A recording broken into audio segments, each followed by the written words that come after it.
കലകൾക്കും കഴിവുകൾക്കും value ഇല്ലാന്ന് തോന്നിയിട്ടുണ്ടോ? ആളുകൾക്ക് കണ്ടന്റ് മതി. അവർക്ക് നെഗറ്റീവ് ആണോ പോസിറ്റീവ് ആണെന്നല്ല, അവരെ പിടിച്ചെടുത്താൻ അവർക്കൊരു കണ്ടന്റ് വേണം. ഈ കോമാളിത്തരം കൊണ്ട് ശാലു എന്താ ഉദ്ദേശിക്കുന്നത്? കോമാളിത്തരം കാണിക്കുന്നവരും മിസ്റ്റർ ബീനും ചാർലി ചാപ്ലിനും ഒക്കെ ആയിട്ട് കമ്പയർ ചെയ്യേണ്ട ആവശ്യമില്ല. അതിൽ ഒരു തർക്കം ഉണ്ടാക്കാനല്ല ഞാൻ ശ്രമിച്ചത്. ആരെന്ത് ചെയ്താലും എനിക്കൊരു പ്രശ്നമില്ല. ഞാൻ എന്ത് ചെയ്താലും എനിക്ക് മൈരാണ്. ഞാൻ കമന്റിന് പൊതുവെ റിയാക്ട് ചെയ്യാറില്ല. അതെന്താന്ന് വെച്ചാൽ ഓരോ ആളുകളുടെയും കുരു പൊട്ടുമ്പോൾ നമ്മൾ ആ കുരു പൊട്ടിയ കുരു ഒട്ടിക്കാൻ നടക്കണ്ടല്ലോ. Welcome back to next question. ഞാൻ നിങ്ങളുടെ ശാലു. ഇന്ന് എൻ്റെ കൂടെയുള്ള വ്യക്തി എന്ന് പറയുന്നത് സോഷ്യൽ മീഡിയ ഇൻഫ്ലുവൻസർ ആണ്. അതുമാത്രമല്ല, ഒരു നോർമൽ ഫാമിലിയിൽ നിന്ന് വലിയൊരു മേക്ക് ഓവറോടുകൂടി ഇപ്പം നമ്മൾ അറിയപ്പെടുന്ന ഒരു മോഡൽ ആയിട്ടുള്ള വ്യക്തിയാണ്. So let's welcome Neha rose. Hi, എന്തൊക്കെയാണ് പുതിയ വിശേഷങ്ങൾ? ഒരുപാട് വിശേഷങ്ങളുണ്ട്. ശാലുവിന് എന്തൊക്കെയാണ് വിശേഷം? ഒരുപാട് നാളായല്ലോ കണ്ടിട്ട്. ഞാനും അടിപൊളിയായിട്ട് പോകുന്നു. ഓക്കെ, അപ്പം നേഹ, ഇപ്പോഴത്തെ ടോപ്പിക് എന്ന് പറയുന്നത് നമ്മൾ കാണുന്ന ട്രെൻഡിങ് ആയിട്ടുള്ള സംഭവമാണ് ബിഗ് ബോസ് എന്ന് പറയുന്നത്. സോ ആ ഒരു ഷോയിലോട്ട് എന്താണ് പങ്കെടുക്കാൻ പോവാത്തത്? അതൊരു വല്ലാത്ത ക്വസ്റ്റ്യൻ ആണ്. ഞാൻ മുൻപ് ഒരിക്കലും ഒരു ഇന്റർവ്യൂ കൊടുത്തിട്ടുണ്ട്. പക്ഷെ അതിനുശേഷം എനിക്ക് ഇതിനോട് താല്പര്യം നഷ്ടപ്പെട്ടു. പിന്നെ ഞാനൊരു സ്റ്റഡി നടത്തിയപ്പോൾ എനിക്ക് തോന്നി ഇതിൽ പോയി പങ്കെടുക്കണ്ട എന്നൊരു ഫീൽ എനിക്ക് വന്നു. ആണോ? എന്തൊരു ക്ഷീണം, സൗണ്ട് ഒന്നും ഇല്ലല്ലോ. കുറച്ച് ക്ഷീണം ഉണ്ട്, അതുകൊണ്ടാണ്. ഓക്കെ, സോ എന്തുകൊണ്ടാണ് ബിഗ് ബോസ് എന്ന് പറയുന്ന ഷോയില് 2021 പോയി മീൻസ് ഓഡിഷന് പോയി പങ്കെടുത്തു, പിന്നെ അതിനെപ്പറ്റി റിസർച്ച് നടത്തി എന്ന് പറഞ്ഞു. അങ്ങനെ റിസർച്ച് നടത്തിയിട്ട് പിന്നെ എനിക്ക് പങ്കെടുക്കേണ്ടതെന്ന് തോന്നാനുണ്ടായ ഒരു സാഹചര്യം. നമുക്ക് നമ്മുടെ ലൈഫിൽ ഓരോരോ പാഷൻ, ആഗ്രഹങ്ങൾ ഉണ്ടാവും. അപ്പൊ എൻ്റെ ഒരു പാഷൻ എന്ന് വെച്ച് കഴിഞ്ഞാൽ സ്ട്രെയിറ്റ് ആയിട്ട് പോകുന്ന ഒരു പാഷൻ അല്ലെ. അപ്പൊ അതിനെനിക്ക് തോന്നി നമ്മൾ ഇതുപോലെയുള്ള ചില ഷോസിന് പോയാലും പക്ഷെ അതൊരു തടസ്സമായേക്കാം. ഒരു പക്ഷെ ഇത് അച്ചീവ് ചെയ്യാൻ പറ്റാതെ പോയാലോ, അല്ലെങ്കിൽ നെഗറ്റീവ്സ് ഒരുപാട് കൂടിയാലോ. പക്ഷെ നമ്മൾ അതൊരു പരിപാടിക്ക് അകത്ത് നിൽക്കുകയാണ്. അപ്പൊ പുറത്ത് നടക്കുന്ന കാര്യം നമ്മൾ അറിയുന്നില്ല. ഇപ്പൊ നമ്മൾക്ക് എന്തെങ്കിലും ആരെങ്കിലും നമ്മളെ ചീത്ത വിളിച്ചാലും നമ്മളിവിടെ ജീവിച്ചിരിക്കുകയാണല്ലോ, ഉത്തരം കൊടുക്കാമല്ലോ. മറ്റേത് നമ്മൾ അതിനകത്തല്ലേ ജീവിച്ചിരിക്കണേ, ഈ സമൂഹത്തിൽ വന്ന് ജീവിച്ചിരിക്കണമല്ലോ. അപ്പൊ എന്തിനാ ആവശ്യമില്ലാതെ ഒരു തലയിലോട്ട് എടുത്ത് വെക്കണമെന്ന് ഞാൻ വിചാരിച്ചു. ഓക്കെ, അപ്പം ഇതില് നേഹ പറഞ്ഞൊരു പോയിന്റ് ആണ് ഞാൻ ചോദിക്കുന്നത്, നെഗറ്റിവിറ്റി. സോ ഈ ബിഗ് ബോസ് എന്ന് പറയുന്ന പ്രോഗ്രാം ഒരു നെഗറ്റീവ് പബ്ലിസിറ്റി ആണെന്നാണോ പറഞ്ഞു വരുന്നത്? Negative publicity is also publicity. അത് നല്ലതാണ്, മോശമാണെന്നല്ല. പക്ഷേ ഇത് നടക്കുന്ന സമയത്ത് നമ്മൾ അവിടെ ജീവനോടുണ്ടായിരിക്കണം, നമ്മളിത് അറിയണം.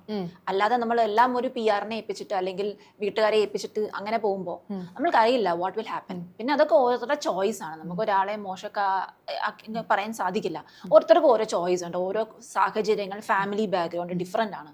അവരവർക്ക് പറ്റുന്ന പോലെ അവരവർ ചെയ്യും. ഓക്കെ, സോ സോഷ്യൽ മീഡിയയിൽ നിന്ന് വിട്ടു നിൽക്കുന്നതിന്റെ ഒരു പ്രോബ്ലം കൊണ്ടാണോ പോവാത്തെ? സോഷ്യൽ മീഡിയ വിട്ടു നിൽക്കുന്നില്ലല്ലോ. അതിലൊക്കെ പോയി കഴിഞ്ഞാൽ സോഷ്യൽ മീഡിയ കൂടുതലാവുകയല്ലേ ചെയ്യും. അതെ, അല്ല, ഇപ്പൊ നമുക്ക് ഡയറക്റ്റ് ഒരു കണക്ഷൻ നഷ്ടപ്പെടും എന്നുള്ളത് കൊണ്ടാണോ പോവാത്തെന്നാണ് ഞാൻ ചോദിച്ചത്. അങ്ങനെ ഞാൻ അതിനെ കുറിച്ച് ചിന്തിച്ചിട്ടില്ല. അങ്ങനെ പോകണമെന്ന് ഞാൻ ആഗ്രഹിച്ചിട്ടില്ല, ഞാൻ പറഞ്ഞല്ലോ. അപ്പൊ ചോദിച്ചിട്ട് കാര്യമില്ല. ഓക്കെ, ഞാൻ നേരത്തെ ചോദിച്ചല്ലോ നെഗറ്റീവ് പബ്ലിസിറ്റി ആണോ എന്നുള്ളത്.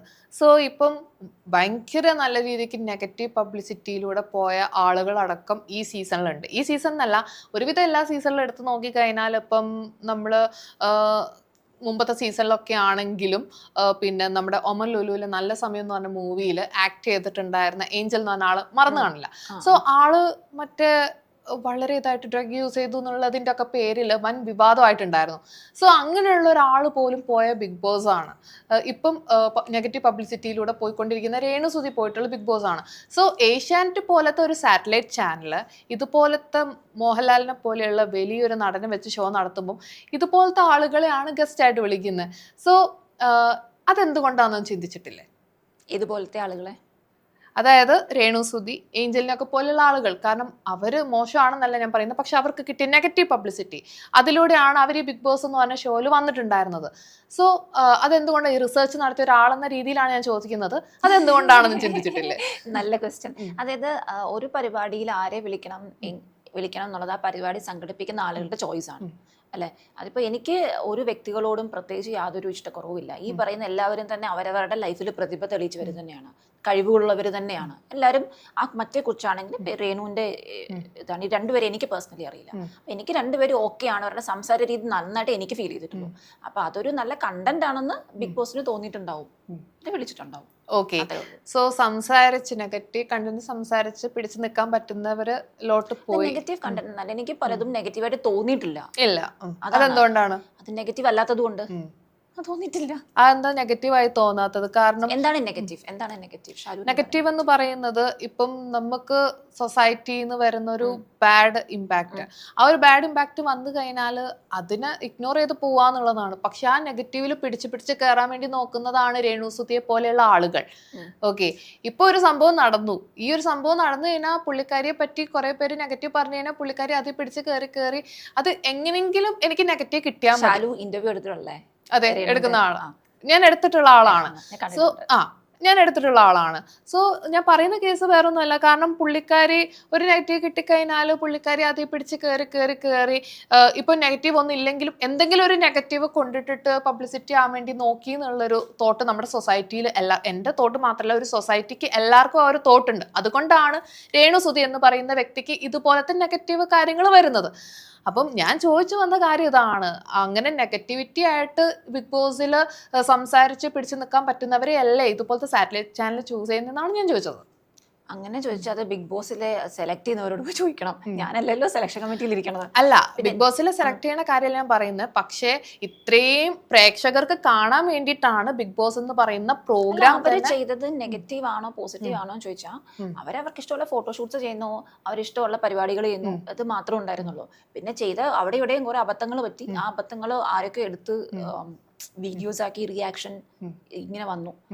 അപ്പൊ അങ്ങനെ ഒരു നെഗറ്റീവ് പബ്ലിസിറ്റി വന്നതായിട്ടാണ് എനിക്ക് ഫീൽ ചെയ്തത്. ഓക്കെ, ഇപ്പം രേണുസുതിക്ക് ഒരു നെഗറ്റിവിറ്റി ഇല്ലെന്ന് പറഞ്ഞതിൽ നിന്ന് ഒരു നെഗറ്റീവ് ഇല്ല എന്നല്ല, അങ്ങനെ ആരോ എടുത്തു. ഇപ്പം എനിക്ക് ഒരുപാട് നെഗറ്റീവ് കാണും ആസ് എ പേഴ്സൺ, നിനക്ക് ഒരുപാട് നെഗറ്റീവ് കാണും, നമുക്ക് എല്ലാവരും ഒരുപാട് നെഗറ്റീവ് കാണും. പക്ഷെ ഒരാളുടെ നെഗറ്റീവ് മാത്രം നമ്മൾ ചെകഞ്ഞെടുത്ത് അതിനെപ്പറ്റി സംസാരിച്ചാൽ ഡെഫിനറ്റ്ലി ആരെപ്പറ്റി സംസാരിക്കുന്നു അവർക്കായിരിക്കും റീച്ച് കയറുക. ഒരു കൂട്ടമായിട്ട് ഒരാളെ ആക്രമിച്ചാൽ, അത് തന്നെയാണ് ഞാൻ ചോദിച്ചത്, ഒരു കൂട്ടമായിട്ട് എന്നെ ആക്രമിച്ചാൽ അത് ഞാൻ ആവശ്യപ്പെട്ടിട്ടല്ല എന്നെ ആക്രമിക്കുന്നത്. പക്ഷെ ഒരു കൂട്ടമായിട്ട് ആക്രമിക്കുമ്പോൾ അവിടെ എനിക്കാണ് ബെനിഫിറ്റ് കിട്ടുന്നത്. പക്ഷെ ഞാൻ പറഞ്ഞിട്ടല്ല ചെയ്യുന്നത്. അപ്പൊ ആക്രമിക്കുന്നവര് കുറച്ച് ബുദ്ധിപരമായി ചിന്തിക്കണം. അത് അവരുടെ ബുദ്ധിയില്ലായ്മയായിട്ട് എനിക്ക് ഫീൽ ചെയ്തിട്ടുണ്ട്. ഓക്കെ, സോ ഞാൻ നേഹയോട് ഈ ചോദ്യങ്ങൾ ചോദിക്കാനുള്ള കാരണം, നേഹ ഒരു ഇൻഫ്ലുവൻസർ ആണ്. എന്ന് വെച്ചാൽ ഇൻഫ്ലുവൻസർ എന്ന് പറഞ്ഞു കഴിഞ്ഞാൽ സൊസൈറ്റിനെ ഇൻഫ്ലുവൻസ് ചെയ്യുന്ന ഒരാൾ തന്നെയാണ്. ഞാൻ ഈ ഇൻഫ്ലുവൻസർ എന്ന് വെച്ചാൽ നമ്മൾ ഈ സൊസൈറ്റിനെ എന്ത് തരത്തിൽ ഇൻഫ്ലുവൻസ് ചെയ്യുന്ന ആൾക്കാർ ഇൻഫ്ലുവൻസർ ആണ്. അതെ, അപ്പം അതുകൊണ്ട് തന്നെയാണ് ഞാൻ പിന്നെ ചോദിച്ചത്. കാരണം ഓരോരുത്തർക്കും ഓരോ പെർസെപ്ഷൻ ആണ്. ഇനിയിപ്പം രേണുസുതിന്റെ നെഗറ്റിവിറ്റിയുടെ കാര്യം തന്നെ എടുത്ത് പറയുകയാണെങ്കിൽ, ബിഗ് ബോസില് രേണുസുതി വലിയ ഇതായിട്ടില്ല, എല്ലാം പോസിറ്റീവായി ഫീൽ ചെയ്തെന്നുള്ളതുകൊണ്ട് ഒരു ചോദ്യമാണ്. സോ ഈ ഒരു ഞാൻ ഈ ബിഗ് ബോസിന്റെ എല്ലാ എപ്പിസോഡ്സും കണ്ടിട്ടില്ല. അപ്പൊ എനിക്ക് കൃത്യമായിട്ട് അവർ എന്ത് ചെയ്തു എന്ന ധാരണ. ഈ വൈറൽ കട്ടിങ്സ് വരുമല്ലോ, വൈറൽ കട്ടിങ്ങിൽ ഒരു കണ്ടന്റ്. ഓക്കെ, വൈറൽ കട്ടിങ്ങിൽ തന്നെ ഒരു കണ്ടന്റ് ഞാൻ ചോദിക്കാം അങ്ങനെയാണെങ്കിൽ. ഓക്കെ, ഇപ്പം ഒരു 1 to 2 വീക്ക് മുമ്പ് പിന്നെ ഓരോരുത്തർക്ക് ഓരോ പേരിടാൻ വേണ്ടി പറഞ്ഞിട്ടുണ്ടായിരുന്നു, ഒരു നിക് നെയിം പോലെ. അതില് അക്ബർ എന്ന് പറയുന്ന വ്യക്തി നെഗറ്റീവായിട്ടിട്ട പേരായിരുന്നു ഈ സെപ്റ്റിക് ടാങ്ക് എന്ന് പറയുന്ന പേര് രേണുസുതിക്കിട്ടുണ്ട്. അതിൽ അക്ബർ ചെയ്തത് വളരെ മോശമായ പ്രവൃത്തിയാണ്. അപ്പം ലാലേട്ടൻ വന്ന എപ്പിസോഡിലാണെങ്കിലും ലാലേട്ടൻ പറഞ്ഞു, ഓക്കെ ഒരു കാര്യം ചെയ്യ്, രേണുസുതിന്റെ പുറകെ നടന്നിട്ട് ഈ വീക്ക് ക്ഷമ ചോദിപ്പിക്കണം എന്ന് പറഞ്ഞു. പക്ഷെ എന്ത് തന്നെയാണെങ്കിലും പുള്ളിക്കാരി ക്ഷമിക്കാൻ തയ്യാറായില്ല. അക്ബർ എന്ന് പറയുന്ന വ്യക്തി ചെയ്ത തെറ്റ് പുള്ളി വീണ്ടും നടന്ന് ക്ഷമിക്കാൻ വേണ്ടി ഇതാക്കി. ഒരാള് നമ്മുടെ മുമ്പിൽ താഴുന്നതിനൊരു ലിമിറ്റ് ഉണ്ട്. അതും കഴിഞ്ഞ് പുള്ളി താന്നിട്ടും രേണുസുതി എന്ന് പറയുന്ന വ്യക്തി ക്ഷമിക്കാൻ വേണ്ടി തയ്യാറായില്ല. അതും വെച്ച് വീണ്ടും കണ്ടന്റ് ആക്കാൻ നോക്കുകയാണ്. ആൻഡ് അതൊരു സഹതാപ കാർഡ് എടുക്കാൻ വേണ്ടി നോക്കുകയാണ്. സോ അങ്ങനെ ചെയ്യുന്ന ഒരു വ്യക്തി നെഗറ്റീവ് പബ്ലിസിറ്റിക്ക് വേണ്ടി തന്നെയല്ല അവിടെ നിൽക്കുന്നത്. ഈ പറയുന്ന സംഭവം ഞാൻ കണ്ടിട്ടില്ല. അതായത് രേണു സഹതാപ കാർഡ് എടുക്കാൻ ശ്രമിച്ചു എന്ന് പറഞ്ഞിട്ട്, അതൊരു ഗെയിമല്ലേ. ആ ഗെയിമില് സഹതാപ കാർഡോ മറ്റു പല പല കാർഡും പലരും എടുക്കും. അതെന്തെങ്കിലുമൊക്കെ ആയിക്കോട്ടെ. അത് ആ കാണുന്ന ആളുകൾ, കാണാനിരിക്കുന്നവർ ചിന്തിക്കുന്ന അവരവരുടെ പെർസ്പെക്റ്റീവിലൂടെയാണ്. അപ്പൊ ഞാൻ ചിന്തിക്കുന്ന പെർസ്പെക്റ്റീവിലല്ല നീ ചിന്തിക്കുന്നത്. അപ്പം ഇത്രയും ജനങ്ങൾ ഇത് കാണുമ്പോൾ ഓരോരുത്തർ അവരുടെ പെർസ്പെക്റ്റീവിലൂടെ ചിന്തിക്കും. അപ്പൊ അത്രേ ഉള്ളൂ എന്നാണ് എനിക്കത് ഫീൽ ചെയ്തത്. ഓക്കെ, സോ അവരത് ക്ഷമിച്ചു കഴിഞ്ഞാൽ അത് അക്സെപ്റ്റ് ചെയ്യുന്ന കുറച്ച് ജനങ്ങളുണ്ടാവും, ക്ഷമിക്കാതിരുന്നാൽ അത് അക്സെപ്റ്റ് ചെയ്യുന്ന മറ്റു കുറച്ച് ജനങ്ങളുണ്ടാവും. അത്രേ ഉള്ളൂ. ഓക്കെ, സോ നേഹ ബിഗ് ബോസിൽ തന്നെ ബാക്കി കാര്യങ്ങൾ എടുക്കാന്നുണ്ടെങ്കിൽ comparatively as a researcher of big boss, comparatively ഈ ഒരു സീസണിനെ പറ്റി എന്താണ് പറയാനുള്ളത്? ഈ ഒരു സീസണിനെ പറ്റിയിട്ട് നല്ലൊരു ക്വസ്റ്റ്യൻ ആണ്. ഈ ഒരു സീസണിനെ പറ്റിയിട്ട് എനിക്ക് പറയാനുള്ളത്, ടു ബി ഫ്രാങ്ക്, ആദ്യത്തെ ഇത് തൊട്ട് കാണാൻ തോന്നിയിട്ടില്ല എന്നുള്ളതാണ് എനിക്ക് പറയാനുള്ളത്. കാണാൻ തോന്നിയിട്ടില്ല എന്നുള്ളതാണ് എനിക്ക് പറയാനുള്ളത്. എന്തുകൊണ്ടാണെന്നറിയില്ല, ഒരു ഒരു ഇൻട്രസ്റ്റ് ഫീൽ ചെയ്തില്ല. അതിലും ബെറ്റർ കണ്ടന്റുകൾ പുറത്ത് നടക്കുന്നുണ്ട്. നേരത്തെയൊക്കെ ബിഗ് ബോസ് നടക്കുമ്പോൾ അത് മാത്രമായിരുന്നു ഒരു വലിയ കണ്ടന്റ്. മറ്റ് കണ്ടന്റ്സ് ഉണ്ടെങ്കിലും അത് അതിലും മുകളിൽ നിന്നിരുന്നു. അതായത് നാച്ചുറൽ കലാമിറ്റീസ്, ഇവിടെ വെള്ളപ്പൊക്കം ഒക്കെ വരുന്ന അല്ലാതെ ഉള്ള കണ്ടന്റ്സ് ഇതൊരു വലിയ കണ്ടന്റ് ആയിട്ട് ഉയർന്നു നിന്നിരുന്നു. ഇപ്പം അതൊരു വലിയ കണ്ടന്റ് ആയിട്ട് ഫീൽ ചെയ്യുന്നില്ല ബിഗ് ബോസ്. അപ്പൊ അതിലും വലിയ കണ്ടന്റ് സമൂഹത്തിൽ മറ്റും നടക്കുന്നുണ്ട്. അതുകൊണ്ട് തന്നെ അതിനോട് കാണാൻ താല്പര്യമുണ്ടായിരിക്കില്ല. കാരണം ആളുകൾക്ക് കണ്ടന്റ് മതി. അവർക്ക് നെഗറ്റീവ് ആണോ പോസിറ്റീവ് ആണെന്നല്ല, അവരെ പിടിച്ചെടുത്താൻ അവർക്കൊരു കണ്ടന്റ് വേണം. നീ മുമ്പ് ചോദിച്ചതിന്റെ ആൻസർ ആണ്. ആളുകളെ പിടിച്ചെടുത്താം. അപ്പൊ അതിന് അവർക്ക് എപ്പോഴും ഒരു കണ്ടന്റ് വേണം, അവർക്ക് സംസാരിക്കാൻ. അത് നെഗറ്റീവ് ആണോ പോസിറ്റീവ് ആണോ എന്നുള്ളതൊന്നും ഇറ്റ് ഡസന്റ് മാറ്റർ. പക്ഷെ ഇപ്പം ആ ബിഗ് ബോസിലെ കണ്ടന്റിലും വലിയ കണ്ടന്റുകളാണ് പുറത്ത് നടക്കുന്നത്. അപ്പൊ പിന്നെ എങ്ങനെ അത് കൂടുതൽ TRP ഉണ്ടാവും? TRP കാണും, സോറി, മേ ബി കൂടുതൽ ഉണ്ടാവുക പുറത്തുള്ള കാര്യങ്ങൾ. അപ്പം നേഹയുടെ ഓരോരുത്തരുടെ പെർസെപ്ഷൻ ഓരോ ഇതാണ്. ചിലപ്പോൾ ഇതിരുന്ന് കാണുന്നവരുണ്ടാവും. നേഹയ്ക്ക് അതൊരു ഇൻട്രസ്റ്റിംഗ് ആയിട്ട് തോന്നിയില്ല. ഇപ്പം നേഹ പിന്നെ ഇതിലും കൂടുതലായിട്ടുള്ള കണ്ടന്റുകൾ സൊസൈറ്റി നടക്കുന്നുണ്ടെന്ന് പറയുന്നു. ഈ നടക്കുന്ന കാര്യങ്ങളെല്ലാം നെഗറ്റീവാണ്. കാരണം ഒരു ആർട്ടിസ്റ്റ് കൂടിയാണ് നേഹ എന്ന് പറയുന്ന വ്യക്തി. ഫിലിമിലൊക്കെ, വൺ എന്ന് പറയുന്ന മൂവീസിലൊക്കെ അഭിനയിച്ചിട്ടുണ്ട്. സോ ഇതുപോലെയുള്ള ഒരാളോട് ചോദിക്കാൻ പറ്റിയ ചോദ്യം തന്നെയാണ് ഞാൻ ചോദിക്കുന്നത്, ഞാൻ വിശ്വസിക്കുന്നു. ഇപ്പം നമ്മുടെ സൊസൈറ്റിയിൽ ബിഗ് ബോസ് തന്നെ മാറ്റി വെച്ച് കഴിഞ്ഞാൽ ഏത് കാര്യങ്ങളാണെങ്കിലും സോഷ്യൽ മീഡിയയ്ക്ക് വളരെ പ്രാധാന്യമുള്ളൊരു കാലഘട്ടമാണ്. നെഗറ്റീവ് പബ്ലിസിറ്റി കൂടാതെ കോമാളിത്തരവും കയറി പോകുന്നൊരു ടൈമാണ്. സോ ഇതുപോലെ കോമാളിത്തരം നെഗറ്റീവ് പബ്ലിസിറ്റിയും കയറി വരുമ്പോൾ അവിടെ കലകൾക്കും കഴിവുകൾക്കും വാല്യൂ ഇല്ലാന്ന് തോന്നിയിട്ടുണ്ടോ? ഈ കോമാളിത്തരം കൊണ്ട് ശല്യം ഉദ്ദേശിക്കുന്നത് കോമാളിത്തരമായിട്ട് ഉദ്ദേശിക്കുന്നതെന്ന് വെച്ച് കഴിഞ്ഞാൽ ഇപ്പം നമുക്ക് ഓൺലൈൻ മീഡിയാസിന് വളരെ പ്രാധാന്യമുള്ള ടൈമാണ്. ഇപ്പം എവിടെ പോയി കഴിഞ്ഞാലും ഈ ഓൺലൈൻ മീഡിയാസ് എന്തെങ്കിലും കോമാളിത്തരം കാണിക്കുന്ന ആളുകളുടെ പിന്നിൽ പോകും. പേരൊന്നും ഞാൻ പറയുന്നില്ല, പറയാതെ തന്നെ ആ ഒരു കോമാളിത്തരം എന്ന് പറയുമ്പോൾ തന്നെ ഒരു നെയിം നേഹയുടെ ഉള്ളിൽ വന്നിട്ടുണ്ടാവും എന്ന് ഞാൻ വിശ്വസിക്കുന്നു. അത് മാത്രമല്ല, ഇപ്പം നമ്മൾ ഇപ്പൊ ഒരു മൂവി കാണാൻ അല്ല എന്തെങ്കിലും പുറത്തോട്ടൊക്കെ ആർട്ടിസ്റ്റുകൾ പോവാന്നുണ്ടെങ്കിൽ മാക്സിമം അവർ എക്സ്പോസ് ചെയ്ത ലെവൽ എന്താണോ ആ ഒരു ഭാഗങ്ങൾ കാണിക്കാൻ വേണ്ടിയിട്ടാണ് ഓൺലൈൻ മീഡിയാസ് കൂടുതൽ ശ്രമിക്കാറുള്ളത്. സോ നമ്മുടെ മീഡിയാസ് കഴിവിനെയും കലകളെയും മറന്ന് നെഗറ്റീവ് പബ്ലിസിറ്റിന്റെ പുറകെയും കോമാളിത്തരത്തിന്റെ പുറകെയും പോവല്ലേ എന്നാണ് ഞാൻ ചോദിക്കുന്നത്. അത് ശാലു മീഡിയ വർക്ക് ചെയ്യുന്ന ഒരാളല്ലേ? തീർച്ചയായിട്ടും. നേരിട്ട് ഫോൺ ചെയ്ത് പറഞ്ഞൂടെ? ഞാൻ നേരിട്ട് എത്ര പേര് ഫോൺ ചെയ്ത് പറയണം, എത്ര ആളുകൾ ഫോൺ ചെയ്ത് പറയണം? വിളിച്ചിരുത്തി എന്നോട് പറഞ്ഞിട്ട് കാര്യമുണ്ടോ? അല്ല, ചാനലിൽ വർക്ക് ചെയ്യുന്ന ആളാകുമ്പോൾ നേഹ എന്ന് പറയുന്നത് ഒരു ആർട്ടിസ്റ്റ് ആണ്. നേഹ എന്ന് പറയുന്ന അഭിപ്രായം ഞാൻ പറയാം. അതെ, സോഷ്യൽ മീഡിയ ഇൻഫ്ലുവൻസർ ആണ്. സോ ഇവിടെ ഞാൻ ചോദിച്ചത് നേഹയുടെ അഭിപ്രായമാണ് എന്ന് കരുതി എല്ലാ ഓൺലൈൻ മീഡിയാസ് മോശമാണെന്ന്, ഓൺലൈൻ മീഡിയാസ് എല്ലാവരും ഇതിനു വേണ്ടി മാത്രം പോകുന്നവരെന്നല്ല ഞാൻ പറയുന്നത്. പക്ഷേ നമ്മുടെ ഇപ്പോഴത്തെ സൊസൈറ്റിക്ക് വേണ്ട കാര്യങ്ങൾ, ഇപ്പോഴത്തെ പ്രേക്ഷകർക്ക് വേണ്ട കാര്യങ്ങൾ ഇങ്ങനത്തെ കാര്യങ്ങളാണ്. സോ ഒരു റെപ്രസെന്റേറ്റീവ് എന്ന രീതിയിൽ എന്താണ് എനിക്ക് പറയാനുള്ളത്? എനിക്ക് ഓരോ നമ്മൾ ഈ സമൂഹത്തിൽ പൊതുജനം പലവിധം എന്ന് പറയുമല്ലോ, പല വിധത്തിലുള്ള ആൾക്കാരാണ് ഈ ഭൂമിയിൽ ജീവിക്കുന്നത്. അപ്പോൾ ഓരോരുത്തർക്കും വേണ്ട കണ്ടന്റ് ഓരോന്നായിരിക്കാം. ചിലർക്ക് കോമാളിത്തരം വേണമായിരിക്കാം, ചിലർക്ക് അത് ഇഷ്ടപ്പെടുന്നവരുണ്ടായിരിക്കാം. ചില ആളുകൾ ഭയങ്കര പീരിയോഡിക് സിനിമകൾ ഇഷ്ടപ്പെടുന്ന, ഭയങ്കര സംഭവമാണെന്ന് വിചാരിക്കുന്നത്, അങ്ങനെ അതിനകത്ത് ഇഷ്ടപ്പെടുന്നവരുണ്ടാകാം. ചിലർ നല്ല കോമഡി പടങ്ങൾ ഇഷ്ടപ്പെടുന്നവരുണ്ടാകാം. എനിക്കിപ്പോഴും ഇഷ്ടം പഴയ ലാലേട്ടന്റെ പടങ്ങളാണ്. അന്നത്തെ കോമഡി സീൻസ് ആണ് എനിക്കിഷ്ടം. യൂട്യൂബ് എടുത്ത് അതിരുന്ന് കാണാൻ എനിക്കിഷ്ടം. അപ്പോൾ ഓരോരുത്തർക്കും ഓരോ ഇതുകൾ കാണാനായിരിക്കും താല്പര്യം. അപ്പൊ എല്ലാവർക്കും വേണ്ട കണ്ടന്റ് ഈ ഭൂമിയിൽ വേണ്ടേ? അപ്പൊ അവര് ചെയ്തോട്ടെ. ഇതാണ് എന്റെ ചോയ്സ്. പക്ഷെ എന്നാലും അതുപോലെയാണ് ഈ ബിഗ് ബോസ്. അതെ, അതാണ് ഞാൻ, അത് താല്പര്യമുള്ള ആളുകളുണ്ട്, നേരത്തെ പറഞ്ഞല്ലോ, അതിരുന്ന് കണ്ടോട്ടെ. പക്ഷെ എന്നാലും എനിക്കൊരു തൃപ്തകരമായിട്ടൊരു ഉത്തരം ആസ് ആൻ ആർട്ടിസ്റ്റ് മീൻസ് നേഹയുടെ അടുത്തുനിന്ന് എനിക്ക് കിട്ടിയിട്ടില്ല. കാരണം കഴിവുകള് നമ്മൾ അത്രയും കാലത്തെ കഴിവും ഈ പറയുന്ന ഭയങ്കര ആർട്ടിസ്റ്റിക്കായിട്ട് ചിന്തിക്കുന്ന ഒരുപാട് ആളുകളുണ്ട്. അത് എല്ലാവരും അത്രയും ഇഷ്ടപ്പെടുന്നവരായിരിക്കണം എന്നില്ല. ഓരോരുത്തർക്കും ഇഷ്ടപ്പെടുന്ന ഓരോന്നായിരിക്കാം. ചിലർക്ക് ഇപ്പൊ ഞാൻ എന്റെ ആൻസർ, ഇപ്പൊ ഒരു ഭയങ്കര സ്ട്രെസ്സായിട്ട് വർക്ക് ചെയ്യുന്ന ഒരു ഓഫീസ് 9 to 5 ജോബ് അല്ലെങ്കിൽ നൈറ്റ് ഷിഫ്റ്റ് ഫുൾ വർക്ക് ചെയ്ത് വരുന്ന ഒരാൾക്ക് തിരിച്ച് അവരുടെ റൂമിൽ വരുമ്പോൾ അവരുടെ ഫോൺ എടുത്ത് അവർക്ക് കാണാൻ താല്പര്യം എന്തെങ്കിലും കോമഡി കാര്യങ്ങളായിരിക്കും. അതല്ലെങ്കിൽ നിങ്ങൾ പറഞ്ഞ കോമാളിത്തരമായിരിക്കും. അവർ പക്ഷെ അത് കണ്ടിരുന്ന് ചിരിക്കുമ്പോഴായിരിക്കും അവർക്ക് സന്തോഷം വരുന്നത്. അത് ഓരോരുത്തരുടെയും ആ ഒരു ലൈഫിലും അവരുടെ സ്ട്രെസ് അനുസരിച്ചും ഓരോരുത്തർക്കും ഇഷ്ടപ്പെടുന്നത് ഓരോ കാര്യങ്ങളായിരിക്കാം. അതും ഞാൻ അങ്ങനെ പറഞ്ഞു. ഇപ്പൊ എനിക്ക് ഒരു പക്ഷേ ഇഷ്ടപ്പെടുന്നതായിരിക്കില്ല. ഭയങ്കര ഹെവി സ്ട്രെസ്സിൽ വന്നിരുന്ന് വീട്ടിൽ വന്നിരുന്ന് TV കാണുന്ന ഒരാൾക്ക് ഇഷ്ടപ്പെടുന്നത് ചോയ്സ് ആണ്. അതാണ് എൻ്റെ ആൻസർ. നമ്മൾ അങ്ങനെ ചിന്തിക്കണം. ഒരു ആർട്ടിസ്റ്റ് ആണെന്ന് വിചാരിച്ച് ഇത് മാത്രമാണ് ശരി, ഭയങ്കര എല്ലാം ഭയങ്കര പ്രൊഫഷണൽ ആയിട്ടുള്ള സംഭവങ്ങൾ മാത്രമാണ് ശരി എന്ന് ഞാൻ ഒരിക്കലും പറയില്ല. പ്രൊഫഷണൽ ആയിട്ടുള്ള എന്താ ഉദ്ദേശിക്കുന്നത്, ഭയങ്കര ആർട്ടിസ്റ്റിക് ആയിട്ടുള്ളത് തന്നെ എല്ലാവരും ഷൂട്ട് ചെയ്യണം അങ്ങനെ ഞാൻ പറയില്ല.